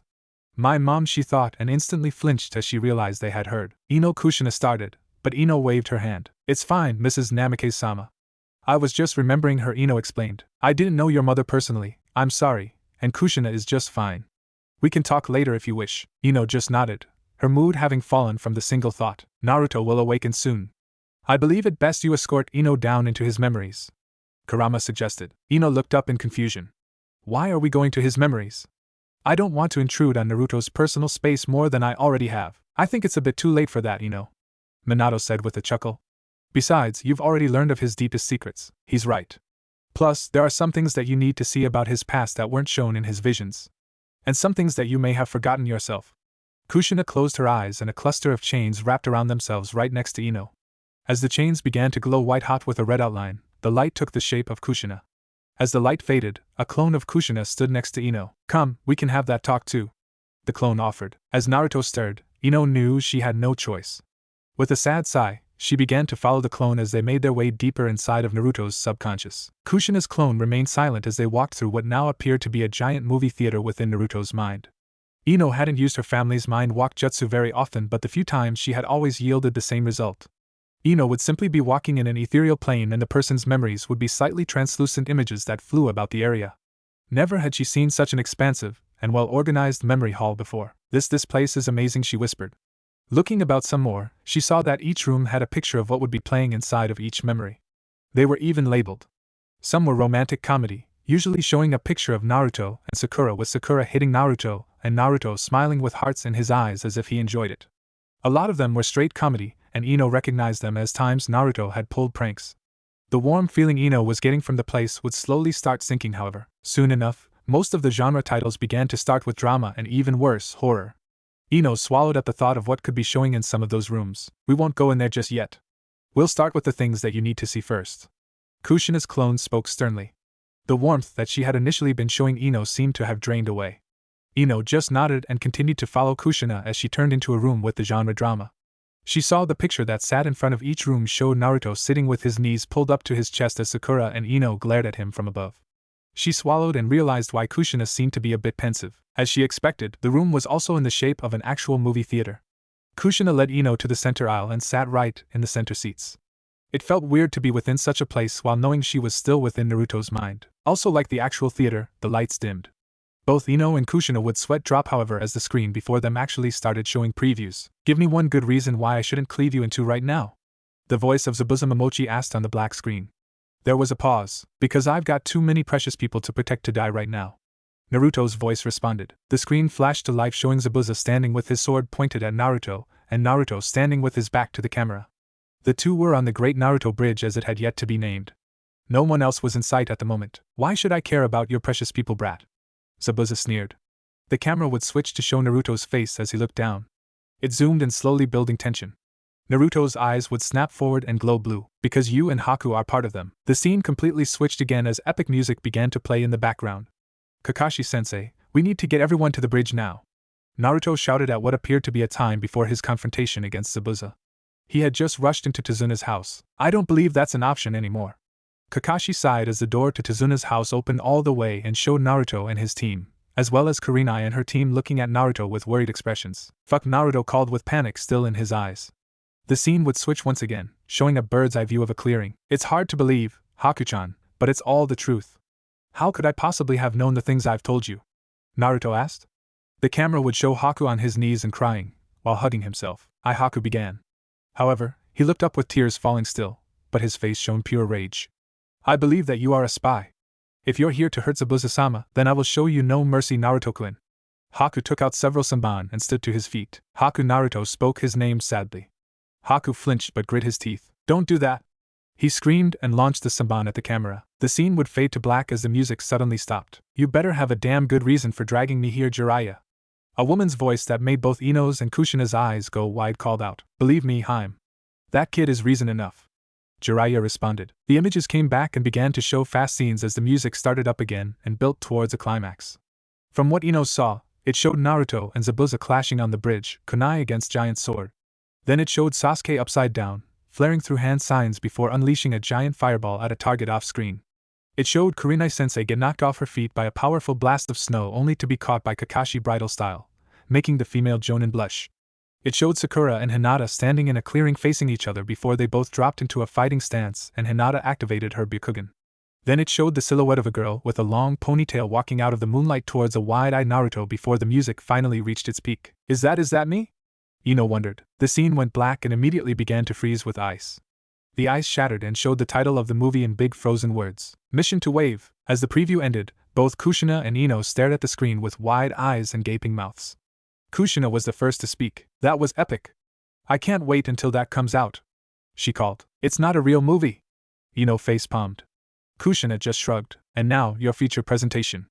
Naruto's voice echoed in the theater, drawing both Kunoichi's attention back to the screen. To Ino's relief, the image started just like how she would have viewed any other memory. There was no title screen, music, or effects. It was simply showing what Naruto had experienced back then. As it was showing Naruto as a child, probably only around 7 or 8 years old. The view was oddly not from Naruto's perspective though. Ino chalked it up to a subconscious look at things since people could never truly remember their past with 100% detail. Either way, Naruto was sitting on the swing that sat outside of the academy. A date flashed on screen, making Ino sigh that the memory did have effects. However, as she noticed the date, she understood what was going on. "It's the day we all started the academy," she said, though she wasn't very familiar with the events of that particular day. "Leave her alone, or do I have to teach you all a lesson again?" Ino's younger voice rang out from nearby. Naruto looked up and spotted Ino standing defiantly against a group of girls with Sakura cowering behind her. At the head of the group, Ino noticed a young girl named Ami that had been in their class. "Geez, I remember this now," Ino said with disdain, only to have Kushina shush her. "You can't do nothing stupid, Yamanaka. If you do, I'll tell Irika-sensei on you," Ami screeched. Ino grit her teeth. "I'll tell on you first for picking on Sakura." "Ino, it's alright," Sakura called from behind her friend. "Let's just go to my house, please," Ino growled, but seemed as if she would listen to Sakura. That was, until Ami threw dirt in Ino's face. Not a moment after, and Ami had punched Ino right in the face, knocking the girl off her feet. The other girls joined in and began to kick Ino while she was down. Sakura was screaming for them to stop, but the girls just grabbed her by the hair and began kicking her as well. Naruto's heart skipped a beat as he watched it happening. Without hesitation, he stood to his feet. He knew he couldn't fight the girls, for more reason than one. However, in his fear that the two girls that were getting attacked would be seriously hurt, Naruto drew on a power that he didn't realize he had. For a brief moment, Naruto's eyes began to glow red. He made a single hand sign and in a silent plume of smoke, transformed himself into Irika-sensei. Walking over to the two downed girls, he shouted, "Hey! What are you doing? Get off of them right now!" The girls froze in fear as they heard Irika's voice. Ino, in the movie theater, suddenly gasped. She remembered completely now. Tears welled in her eyes as she knew how the memory would end. "Irika-sensei! This isn't what it looks like!" Ami sniffed and pretended as if she were about to cry. Irika just glared. "You needed a whole group of people to mess with two little girls. You're pathetic. All of you are expelled. Get off of school property and never come back," Naruto yelled in Irika's voice. The entire group of girls gasped and began to beg for Irika not to. Now, all of them truly did start crying. However, Naruto once again pulled upon the power that he didn't know he had and activated another jutsu. "Get the hell out of here!" he screamed out using Irika's big-headed jutsu. The girls scattered after that. Once they were all gone, he turned to the two down and sobbing girls. In another silent plume of smoke, Naruto returned to normal. Are you two alright? He asked, kneeling next to them. Ino was the first to try and sit up. Who are you? She asked. She had seen him in their class, and was pretty sure she had seen him around the village a few times, but she didn't remember his name. Even more, the boy looked away in worry at her question. That's not important right now. I should go get Iruka-sensei. Naruto was cut off as Ino threw her arms around his neck in a hug and fresh tears flooded her face. We're gonna be ugly now. Look what they did to our faces. Ino cried. Naruto was awkward from the position and nudged Ino off of him without offending the girl. Looking at her face, he saw that she had a black eye and a bruise on both her forehead and cheek. Her nose was bleeding and seemed a little pressed upwards, giving her the image of having slightly larger than normal nostrils. You're still pretty, Ino-chan. One of the most pretty girls I've ever seen. Sakura-chan too, Naruto said innocently, as if it were the most natural thing in the world. Ino's face flushed scarlet, and she slowly stopped crying, wiping her tears but saying nothing. Sakura began to stir and looked up at them, sniffling still. She had a big cut on her forehead, going up towards her scalp, giving her the look of a larger than average forehead. She also had a black eye and bruises. When she saw who Ino was talking to, she shot up quick. And Naruto baka. Go away, we're not supposed to talk to you, monster. Sakura cried and hugged Ino's back, as if trying to hide herself from him. She spoke in more fear than loathing though. What? Naruto stuttered, fear evident in his face. Ino rose an eyebrow and craned her neck in Sakura's direction. What are you talking about, Sakura? Mommy said Naruto Uzumaki is a terrible boy. She said he turns into a monster at night, and tries to steal away little girls like us so he can do dirty things to us and then eat us. That's why he's always alone, because he eats everybody that gets close to him. Sakura's glare at Naruto did turn into scorn after that, and unfortunately, Ino's gaze followed as it landed back on him. That's not true. Your mom is a stupid liar, Ino gasped and then on impulse lashed forward with a punch, hitting Naruto right in the eye. Naruto fell back on his butt with a look of shock and hurt on his face. He looked up at Ino with tears in his eyes, not from just the pain, but from the act itself. Ino stood up and glared at Naruto, though she was also conflicted on why she had hit him too. But she stood by what she was going to say. Mrs. Haruno is the nicest lady ever. If you call her stupid and a liar, then you must really be a bad guy. Go away, you stupid monster, and leave me and Sakura alone. Ino yelled and for good measure kicked at Naruto, making him jump up in fear. However, as Ino looked into his eyes, it wasn't fear that he was showing. It was genuine hurt and sorrow. Naruto clenched his fist and looked down, biting his lip. I hate you. You look like a stupid pig, Ino. And Sakura's stupid forehead is bigger than stupid Ino pig's butt. With his shout, Naruto turned on heel and started to run. The scene would fade with that, ending the memory. Ino had actually shed a single tear as the words were spoken and the actions of her younger self shone as bright as day before her. Kushina shook her head in disgust at the scene. However, she saw Ino's tear and remained silent, awaiting Ino's further reactions. I remember now. When I thought about that day, I forgot that it wasn't really Iruka-sensei that had come to save us. It was Naruto. Ino closed her eyes and held back more tears as her awful words and treatment of Naruto repeated in her head, heard by Kushina nonetheless. That was awful. How could me and Sakura be so stupid as to believe that Naruto was a monster? He called Sakura's mom stupid and a liar, and it just made something snap in me. I didn't believe Sakura until he said that. Why? If Mrs. Haruno is so biased as to call Naruto a monster, then why would you believe she was the nicest lady ever? Kushina questioned with annoying gaze. She understood the scene better than she let show, and hoped Ino would see it too. Ino began to think of the time she spent with Sakura and Mrs. Haruno. Whenever they were together, Sakura's mom was always coddling them both. She pampered Sakura just as much as her father pampered her. She would take them out for ice cream and to the movies, and then cook them dinner before taking Ino home. She genuinely seemed like a nice person to Ino. However, she also began to remember the times she had been around Mrs. Haruno when they would see Naruto. The smile that was on the woman's face would fall and she would glare at Naruto, or sometimes even sneer angrily. Those were times in which she was slightly afraid of Mrs. Haruno. Ino knew the answer now. I thought she was nice because she treated me like her own daughter because I don't have a mother, and she was the closest surrogate to what I thought a mother was supposed to be like. Kushina nodded and stood up. Yet that doesn't make you feel better about what you said and did to Naruto, does it? Ino shook her head quickly. Not one bit.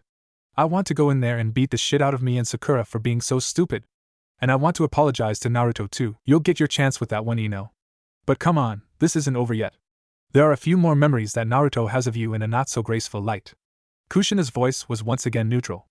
Ino swallowed, not wanting to see anymore. As they exited one room and headed towards another, Ino looked up at the genre again. Wait, that was just a drama? That wasn't horror? Ino asked. Not even close. Kushina sneered. The things that Naruto has under horror will make you piss yourself in fear and kill yourself in sorrow. Kushina said nothing else as she led Ino down the long movie hall. Ino looked down, not wanting to see the pictures and genre anymore. Trying her hardest to refrain from thinking at all, Ino accidentally ended up replaying the scene in her head. Mrs. Haruno is the nicest lady ever. If you call her stupid and a liar, then you must really be a bad guy. Go away, you stupid monster, and leave me and Sakura alone. Ino kicked at Naruto again, however, he didn't budge. Instead, he began to cry just as she and Sakura were. Why, Ino-chan? I'm not a monster. Please don't send me away. Naruto cried out to her. Ino looked at Naruto and held her chest. I am sorry, Naruto-kun. I know you're not a monster. I don't know what came over me. Ino said back. Then why did you say it? Why are you trying to hurt me like everyone else? Naruto said, wiping his eyes. I'm not Naruto-kun, I swear. I'll never do anything to hurt you again. And I'll stop everyone else from hurting you too. Everyone? A voice called from behind Ino, and she turned around only to see the entire village of Konoha standing with torches and various weaponry. Ino snapped back to reality at that point, having walked right into Kushina. That was interesting. Kushina stated with the first smirk Ino had seen on her face since they had entered into Naruto's memories. Kushina noticed that Ino had started calling her son Naruto-kun. Ino would have blushed, but her mind was racing. I felt you. I didn't go inside you just now. Ino said in amazement. That's probably because we're both ethereal right now. The red-haired Uzumaki shrugged. And is that what you were talking about? Ino asked. The horrors, are they what the villagers do to Naruto-kun? Kushina's smile left again, and she turned from Ino. Some of them, yes. Ino's fist clenched subconsciously. Without following Kushina, Ino turned around and looked up at the genres again. Seeing the first horror label, she ran right in without hesitation. Kushina wasn't surprised. She let the trace of a sad smile form on her face again as she followed Ino in. Looks like we're making progress, she whispered to herself. Present time. Unbeknownst to Naruto, as he exited the Hokage's office, Ino resided within his body along with his parents and Kurama. At the same time that Naruto had been speaking with the Hokage, Kakashi, Iruka, and Jiraiya, Ino had been going through his memories. Blissfully unaware of such, Naruto stepped out into the post-rain sunshine and took a deep breath. The smell of the lingering storm made him feel just as refreshed as he had that morning. This is going to be good, Naruto thought as he made his way to Training Ground 7. Kakashi had told him that they would be having a training session that day, and that he would retrieve Sakura and Sasuke after he performed a few quick errands. Naruto shook his head at the thought. Perverted sensei probably just wants to ask Erosenin to autograph his porn collection. Naruto made no detours himself as he ran towards the training fields. His mind was still on how everything had gone so well in the Hokage's office. He had allies in this fight now, and it truly made him happy. Saving the future seemed more and more possible. Also lingering in his thoughts, however, was the image of the 3 girls that had been with him on Hokage Mountain. Naruto frowned and slowed to a stop, reaching the field. With a heavy sigh, he walked over to a tree and sat down. I want to believe that it means I'll be able to be with Hinata-chan, but why would I be with Sakura? And what the hell was I doing with Ino at all? Naruto groaned. I don't understand this anymore. The future keeps changing on me, so I don't know what to plan for. And what happened to that some things aren't meant to be changed bullcrap? It seems like everything has changed already. A small breeze picked up, blowing gently over the area. Naruto calmed down from the natural occurrence, finding the wind to be his favorite element, even before he had known about his affinity. The wind didn't let anything stop it as it traveled, going any and everywhere. Even water had to follow a set path in its flow. The freedom of the wind made Naruto think of Hinata again. I still haven't saved her exactly. I want to tell her now. I don't want to wait any longer. Naruto closed his eyes and pictured Hinata's beautiful smile. It made him smile as well as it was directed at him. However, the image of Sakura hugging him after the Gaara retrieval mission flashed into his head. He could vaguely feel it as well. It was a genuine and actual hug, the first real one that showed true affection from her. Naruto shivered at the image, only because he actually kind of liked it. Finally, the image of Ino when they were younger popped into his head. It was the day they had started in the academy. Naruto had just told Ino he thought she was pretty, albeit, he said the same thing to Sakura too. Ino, with her hair short and picturesquely framing her face, looked down and blushed.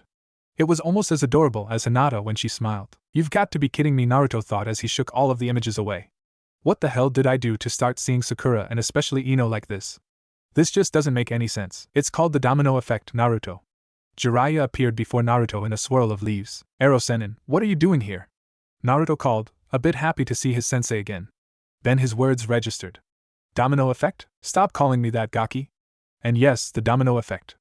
Every time you do something to change the future, it causes other variables that can have the same effect as well. I don't understand. Let's say you're the first domino, Naruto.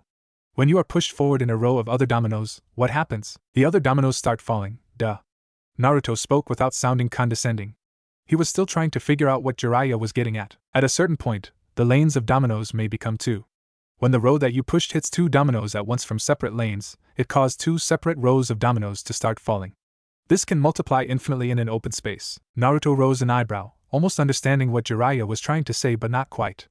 Jiraiya noticed and sighed. Look, Gaki, you changed one thing that affected someone else. Because they changed, they could affect other people as well. By using the Rasengan before it was time, you changed Iruka and Hokage-sama's future. By changing them, they changed Kakashi and my future. From what you told us about the bell test, you completing the bell test must have changed your teammates. Get what I'm saying now? Your actions aren't the only ones that will change the future anymore, Naruto. Naruto had understood it partway through. It was so obvious. The future that he saw the very first time was what would have happened had he not performed the Rasengan that night, or used Kyuubi's chakra.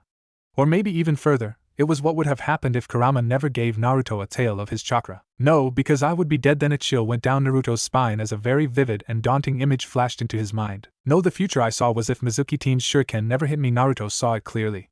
The shuriken had struck someone. But it wasn't Naruto, it was Iruka. The revelation would not have worried Naruto. That is, if the voice he had heard before wouldn't have spoken up. Some things aren't meant to be changed. Naruto knew immediately that he should have killed Mizuki. Because Iruka-sensei was still in danger, Hinata stood on the roof of her home with a longing look towards the sky. Her eyes were closed as she felt the wind beating against her, whipping her short but cute hair in all directions. She had spent the night at Ichiraku's that previous night, but had made it home early. At least, early enough for her father and sister not to question her whereabouts. Her thoughts were on that morning, however. After she got another quick nap in, she felt far more refreshed than usual. It was strange because she hadn't even dreamed that night, and she was sure she would have dreamed about Naruto. She opened her eyes at the thought and frowned a bit.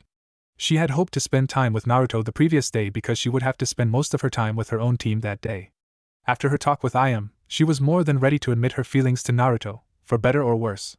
Although she didn't know where her confidence was coming from, she was sure she would not lose it anytime soon. Something about that day made Hinata feel like she would need all the confidence she could have. "Nei-san, get down here! Father, and the elders have summoned us." Hanabi's condescending voice rang from the grounds below Hinata. Hinata opened her eyes and saw the same superior smirk on Hanabi's face that was usually worn by Niji as well. Hinata wanted to frown sadly at her sister, or to at least let her know not to act like that. Instead, Hinata glared at her sister. Hanabi obviously saw it as her smirk vanished and was replaced with shock. Then just as fast, it was replaced with anger. "How dare you glare at me? I'm going to make sure I humiliate you good in front of the elders today. This time they will really denounce you and make me heir of the clan like I should be. Not a weakling like you." Hanabi stormed back into the house after her outburst. Instead of mortifying Hinata like she thought it would, Hanabi's taunts only enraged her. She jumped down from the roof of the house and landed right where Hanabi had been standing, a feat that Hinata had never performed before. Two side branch Hyuga saw and gasped at the scene. Hinata looked to them and then smiled just as she usually did. However, she gave them no words of kindness as was usual and immediately turned her gaze towards the house. As she began to head for the elders' chambers, she frowned. "What's gotten into me? Why did I glare at Amuto like that? And how did I land a jump that big like it was nothing?" Hinata scratched her cheek absent-mindedly as she thought about it. "I have to calm down. Hanabi-chan doesn't know what she's saying." Part of Hinata believed it, like always. However, another part of her just grew angry again at the thought of how Hanabi always treated her, when she was the big sister. Hanabi was 7 going on 8. She would be entering into the academy later that year. Hanabi was old enough to think for herself, regardless of what their father and the elders put into her head. A growl escaped Hinata's throat as she reached the elders' chamber. Her eyes widened at the sound, as she had never made it before in her life. Even more, a part of her liked it. Taking a deep breath to get her bearings, Hinata slid open the door and entered into the elders' chamber. It was a large room with large torch stands placed all around. Incenses burned from the torch stands instead of fire, giving the room a dark and smoky atmosphere. Hinata was used to the smell, as it was the same incense she and Hanabi had to use to meditate. In front of her, Hinata saw the 3 elders.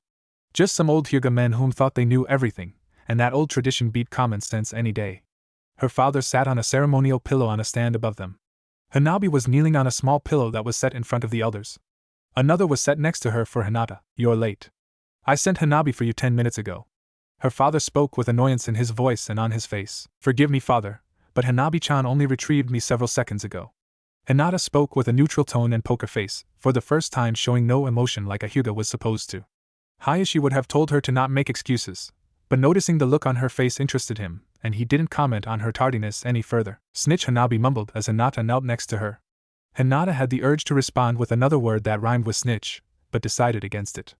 Her eyes narrowed again as something inside her made her look forward to the contest she knew the elders and her father were about to impose on them. Hinata, Hanabi, one of the elders began speaking.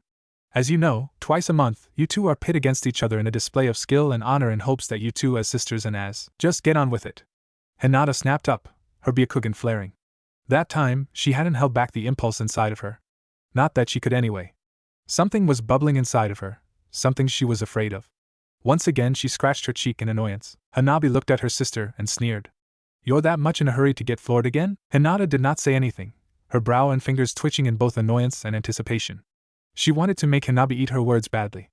Hayashi's gaze was still on Hinata, however, instead of a bored expression, one could see the vague traces of a worried frown. Another elder continued. As you wish, Lady Hinata. You two may stand. They did as ordered. Face your opponent and activate your Byakugan. The two sisters faced each other, activating their Byakugan. While Hanabi still wore her arrogant smile, Hinata looked upon her sister with no emotions at all. However, Hayashi could see the chakra forming in her hands already. Show your honor and begin. Hinata and Hanabi made the seal of honor before leaping back away from each other. Hanabi took her fighting stance, the traditional juken. However, Hinata merely stood with her arms to her side and her eyes set on her little sister. Hanabi's smirk became even more condescending. What, are you two afraid to fight now? Or do you know you won't win? Hanabi grinned and then hopped forward on her left foot, and then quickly to the right. Was that supposed to be a feint? Hinata thought and shook her head with a sigh. Hanabi did not notice, but Hayashi did. Hanabi kicked forward with her hand cocked back, intent on striking Hinata down with one blow. As she reached her sister, she thrust her palm and struck nothing. Hinata had simply turned her body aside, letting Hanabi's hand fly right under the shadows of her breast. Hanabi looked surprised that Hinata had dodged, as did the elders. Hayashi merely frowned even more and watched silently. Hanabi turned and sent another strike aiming for Hinata's chest, but Hinata sidestepped again. Turning on her heel, Hanabi struck towards Hinata's face just to have Hinata bend her head to the left. Hanabi struck with her opposite hand towards her face again, and Hinata bent her head to the right. Hanabi growled and jumped away from her sister. Stop moving, you stupid worthless piece of trash. Hanabi spat. Seeing the shocked look on Hinata's face, Hanabi knew she had her now. With a dark grin, Hanabi put all of her energy into another attack and dashed forward, her palm aimed at Hinata's heart. She thrust forward and felt something hit her palm. However, it was much too small to be Hinata's body. A quick glance at her hand showed that Hinata had stopped Hanabi's strike with only a single finger. Looking up at the face of her sister, Hanabi saw that the look of shock had passed. Instead, she saw an expression on her sister's face that she had never seen before, nor that she would ever want to see again. It was a look of pure hatred. Hanabi's mouth fell open and her eyes shone fear as her Byakugan deactivated. However, she didn't even get a chance to call out her sister's name before she felt a powerful blow to her chest. The next instance had her flying over the ground and smashing into one of the torch stands, breaking through it like it was made of toothpicks. Her body hit the wooden wall, splintering the wood so loud, Hanabi thought she had broken some bones in her body. As she collapsed to the ground with the most pain being in her chest, she knew she hadn't. She wheezed to take in air, but her lungs hurt like crazy. Plus something salty kept getting in her mouth. After a moment, she realized it was her tears. She was crying? She hadn't cried since she was a baby. A jolt of pain in her chest made her cringe and cry more, and she lost sight of everything else around her. Lucky for Hanabi, as she would not hear or see what was about to happen next. Hinata looked at her little sister as she cringed and writhed on the ground, holding her chest and sobbing. The sight of it only made Hinata angrier. Worthless, Hinata whispered as she began to fall into the Juken stance. Trash, her voice was low, but came out harsher with each word. I'm sick of it. I'm sick of you and father and the stupid elders and Niji and I looking down on me all the time. I'm sick of it, sick of it, sick of it. Hinata had been building chakra in her hands for as long as she was speaking. With her last words, she flung herself forward, clearing the space between her and Hanabi with a single jump. Coming down with a single palm to end Hanabi's writhing, Hinata caught sight of her father's movement from the corner of her eyes. She pulled back at the last second as Hayashi had jumped in between Hanabi and herself. Hinata landed barely 2 feet from Hayashi. Hinata! Pull yourself together and calm down. You have won! Hayashi called. Hinata looked at her father with blurred eyes, even with the Byakugan. Her chest heaved as she took in deep breaths that steadily got more and more erratic. Jaya! Hinata shouted out and rushed her father, much to his and the elders' surprise. Hayashi activated his Byakugan and moved to the side of Hinata's first strike. She did just as Hanabi and spun on her heel, aiming a strike at Hayashi's chest. Hayashi deflected the blow as it was faster than he expected to dodge, and then moved aside again, putting a small bit of distance between them. He was trying to lead Hinata away from Hanabi, lest she accidentally, or intentionally, hurt her further. Hinata! Why are you so angry? You have bested your sister, showing that she is the weak one. We see that you are strong. You are worthy of the Hyuga. Hayashi spoke calmly, hopping to break through to his enraged daughter.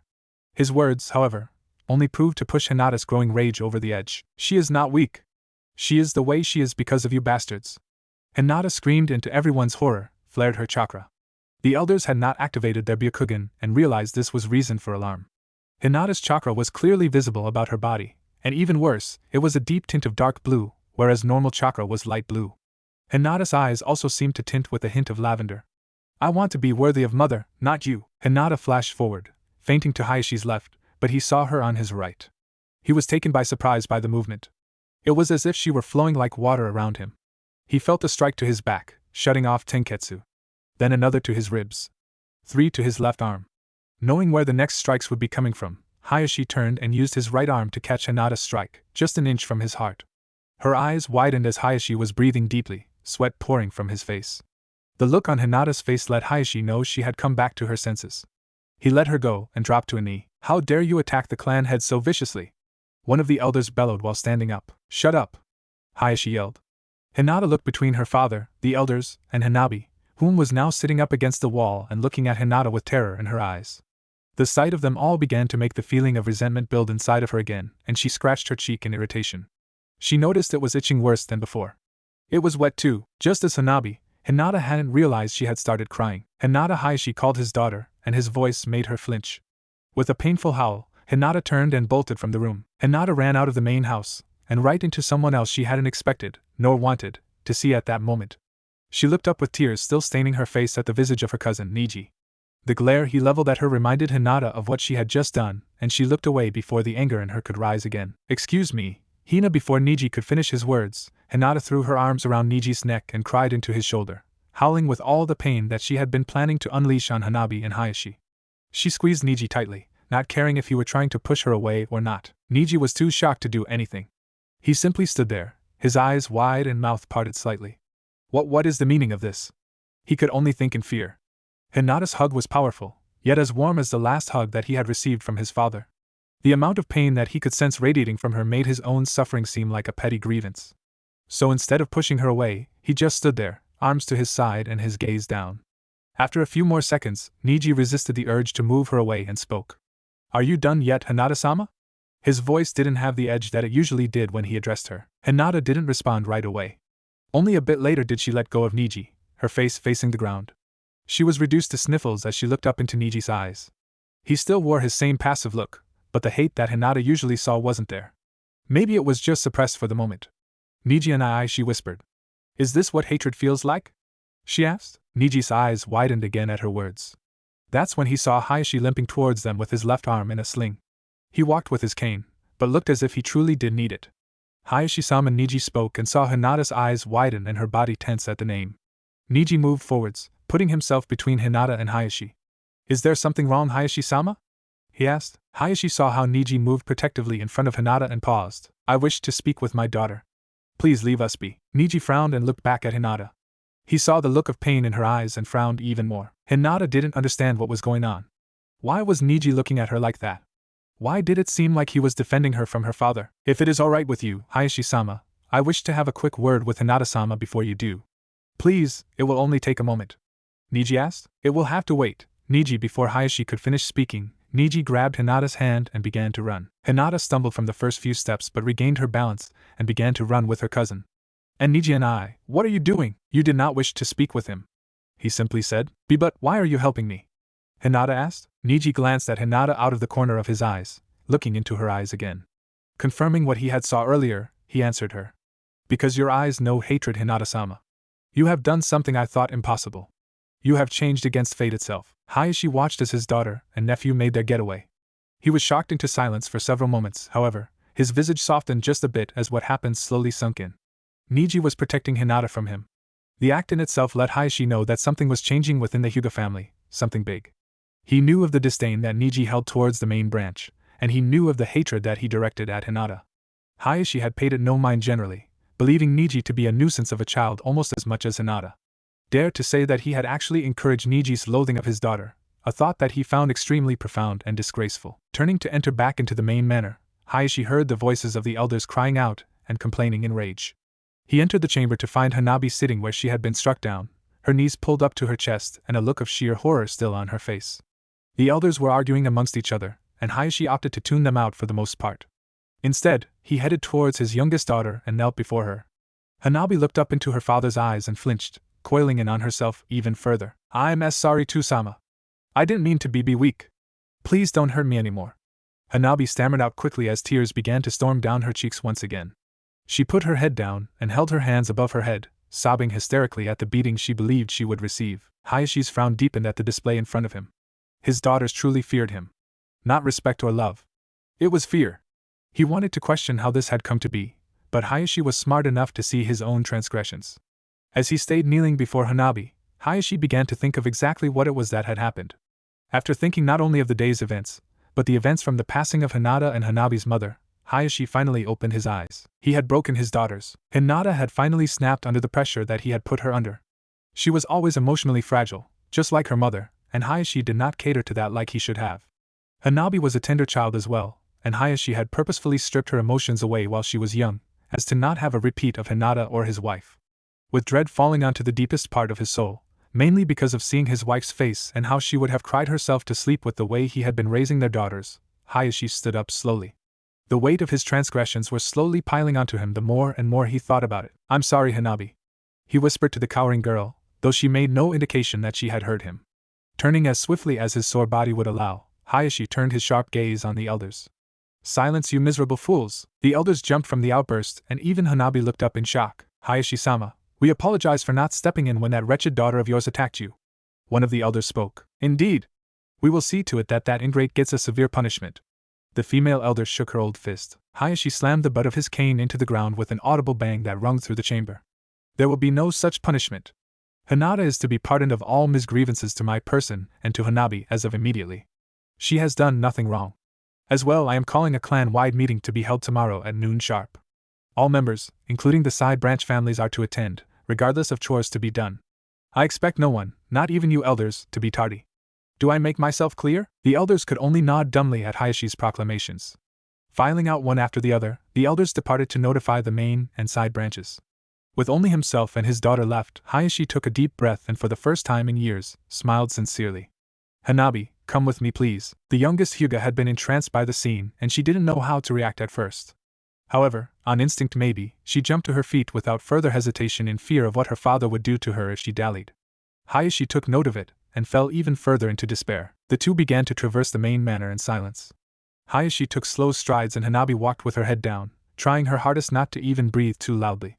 However, the small Hyuga's thoughts lied with her sister. After everything that she'd been taught by her father and the elders, she had truly believed herself stronger than her sister both physically and emotionally. There were the rare few occasions in which Hanabi questioned whether they were treating her sister right or not, but she was always ensured that Hinata was weak and an embarrassment to the Hyuga clan. Her sister had proved today that she definitely wasn't weak. Even worse, Hanabi saw rage and hatred in Hinata for the first time ever. That thought alone terrified Hanabi to the core. She had never even dreamed that Hinata was capable of anger, or especially hatred. The amount of rage and loathing Hinata emitted that day honestly made Hanabi almost piss herself. Even worse, the look in Hinata's eyes showed that she truly would have struck Hanabi down too. Her own sister had tried to kill her. Her sweet, caring, nurturing sister. Hayashi stopped walking and Hanabi did on instinct. Being snapped from her thoughts, she looked up to see that they were standing in front of a room in which Hanabi knew to be banned from entering to everyone except for Hayashi and the Hokage himself. Even the elders were not allowed inside. "Titu-sama, Hanabi. Please open the door." Hayashi stepped aside. The young Hyuga looked up at her father in confusion, her fears slowly diminishing. Hesitantly, she reached for the sliding panel and slowly moved the door aside. The moment she saw the large picture hanging opposite her position, her breathing stopped. "Hanabi, that is your mother." Naruto immediately explained to Jiraiya what he had just saw in his vision. It may have been of a past event, but the voice from before had spoken to him afterward. Jiraiya was a believer by now and assured Naruto that he would get to Ibiki and Enko and warn them to keep a closer eye on Mizuki while he was captive. Naruto wanted to go do more, but Jiraiya advised him to stay at the training ground and alert Kakashi when he arrived. "This sucks," Naruto groaned as he paced the grounds around the tree. What the hell type of vision was that anyway? It was of the past, not the future.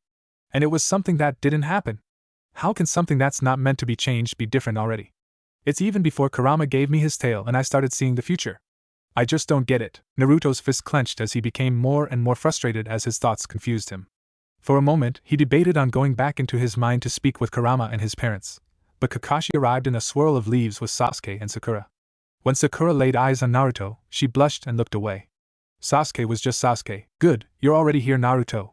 Kakashi called as if he hadn't seen Naruto at all that day. What is this about Kakashi-sensei?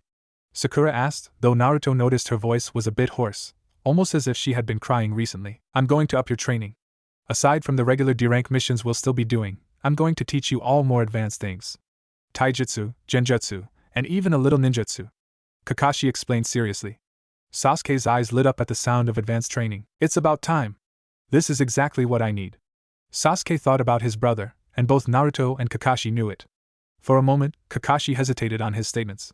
Their training was also going to have to bring Sasuke down from his revenge high. Naruto cleared his throat, but knew Kakashi would understand that he was trying to get his attention.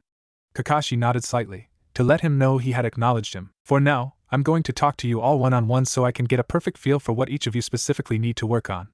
Naruto, how about you first? Sakura, Sasuke, wait for us here. Kakashi walked over to Naruto and was about to shun them over to the memorial stone, but not before Sasuke called out. Why does he get to go first? Advanced training is going to benefit me more than it will the doe. Sasuke didn't mean to sound arrogant, completely. For all intents and purposes, he honestly believed what he said. Sasuke-kun, the longer you hold them up, the longer it will take to start the training, Sakura said to everyone's surprise. She wasn't really looking towards anyone either. She seemed to be in deep thought. Fine, whatever. Sasuke grumbled and folded his arms.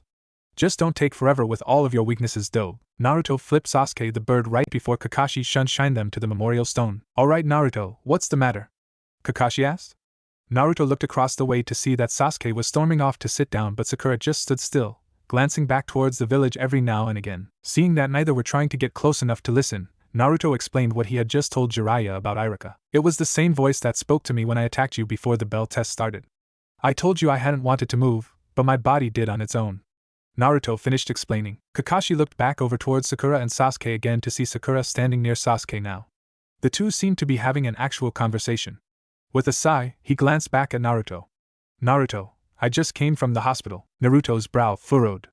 What were you doing there? It's where I found Sakura. Ino was hospitalized after a nasty fall at her family's flower shop and Sakura stayed with her. Kakashi saw the look of worry on Naruto's face and he waved a hand. Don't worry, Inoichi-san said she will be fine. Kakashi lied. In the back of Naruto's mind, he could have swore he heard Ino's voice screaming, "That's a load of bullshit." Kakashi continued. Anyway, I saw that Mizuki was still hospitalized after the beating you gave him. We can go check on his condition after training if you would like. Kakashi finished. Naruto was even more confused now. How could Mizuki be dangerous if he was still hospitalized? Had his vision been wrong? Or was it just his overactive imagination playing tricks on him? This whole future sight business was starting to make him paranoid, yet just to be sure. Plus I want to visit Ino-chan too. He added as an afterthought. Ino-chan now? Kakashi teased. Naruto blushed and flipped his sensei the bird next. Screw you, Kakashi-sensei, I'm just confused right now. Anyway, you should get Sasuke and Sakura over here now. Sakura was right, we're wasting valuable time that you could be using to train those two. Oh? I said I would be training you too, Naruto. Kakashi smiled. I am your sensei still, by the way. I know, but training them should take priority. I can handle myself for now, and I would love to train with you, but getting Sasuke and Sakura ready for the trip to Wave and the Chunin exams is way more important. Naruto spoke seriously, letting Kakashi know that all jokes were done. Kakashi nodded in agreement. I understand, Naruto. What will you do today then? I'll go talk to Ero-sennin about what you said and find out when we'll be starting my sage training. Then I'll go tell Iruka-sensei about my vision and then come back here. We can still go to the hospital to check on Mizuki-team, and I'm sure Sakura will want to go back to be with Ino afterward too. Kakashi smiled at Naruto's mature prioritization. He could easily go to the hospital on his own to check on both Mizuki and Ino. But he put the most important things first, knowing that he would be able to check on them later. Alright then, Naruto. Get going. I'll just tell Sakura and Sasuke I sent you to get some new supplies before we could start your training. Great, and make them think I'm even more incompetent. Thanks a lot, sensei. You're very welcome, Naruto. Kakashi smiled and shined back over to Sasuke and Sakura. For the last time, Naruto flipped his sensei the bird. The first place Naruto went to was the Konoha public bath. To his surprise, the Toad Sannin wasn't there.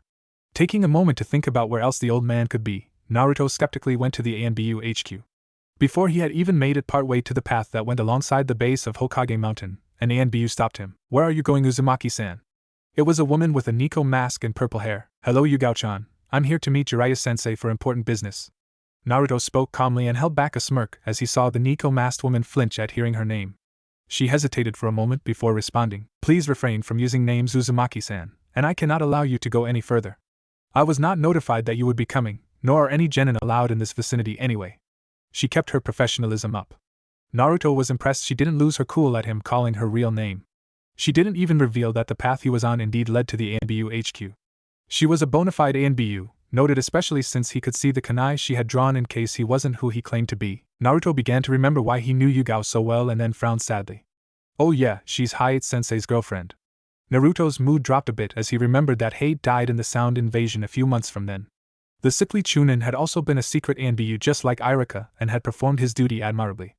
Unfortunately, unlike the Hokage, his being was not immortalized. "Uzumaki-san, I must ask you to please leave at once." Yugao called as she saw Naruto begin daydreaming. Naruto looked up, but smiled as he saw Jiraiya walking along the path beyond them. "It's alright, here comes Jiraiya-sensei now." Jiraiya took note of Naruto and the ANBU and sighed. "He wasn't giving you any trouble, was he, Nico-chan?" Yugao knelt down with a single fist on the ground in front of Jiraiya. "No, Jiraiya-sama, he simply just wanted access to the area beyond here. Forgive me if I was supposed to allow him through." "It's fine, the brat shouldn't be wandering. You should have scared him a bit." Jiraiya smirked at the look on Naruto's face. "If looks could kill, screw you, pervy sage, and thanks for being so nice, Yugao-chan. I'll see you later." Naruto called as he and Jiraiya began walking back towards the main streets of Konoha. Yugao looked after Naruto and frowned behind her mask. How does he know me? This could be bad, she thought before she shined back to her hidden post. Jiraiya waited until he and Naruto were a good distance from prying ears before asking, "What the hell were you doing back there, Gaki?" Naruto folded his arms with a serious expression. "It's a little test. Me and Yugao weren't supposed to meet each other yet. I want to see what will happen now that we've met early, and she knows that I know her name. You know, that whole domino effect thing you were talking about. Naruto, be careful with that. The things you do can have negative effects on the future as well." Naruto nodded in understanding, but he still wanted to test his theories. The best way to saving the future was being able to control how it changed, he realized. And the only way to do that was to practice making things happen. It scared him, especially since one big mistake could cause everything to go wrong, but it was truly the only option he had. "What were you doing at the ANBU HQ anyway?" Jiraiya questioned, though Naruto noticed his face had taken on just a small bit of worry. "I wanted to tell you that Mizuki team is in the hospital still, not in ANBU custody." Jiraiya rose an eyebrow at that. "Don't you think I would have found that out by now since I went to the HQ?" Naruto smiled and scratched the back of his head nervously. He looked up at Jiraiya with a nervous grin. "I sort of thought you would have been peeping on women for your Ika books." To Naruto's surprise again, the Toad Sannin did not get upset. "This is far more important than my books, Naruto. As close as you said we were in your visions, I thought you would have known that I can be serious when need be." Naruto looked down at that. Jiraiya had a point. But what was Naruto supposed to say? He hadn't actually spent time with Jiraiya. Even with the emotions from his visions, there was still a small wall of awkwardness that they were conversing as if they had known each other for years. "I'm sorry." Naruto apologized dejectedly. Jiraiya put a hand on his head. "It's alright, Gaki. Besides, what do you think shadow clones are for?" Jiraiya smirked, and Naruto's eyes widened. Not even a second later, female screams were heard coming from the Konoha public bath.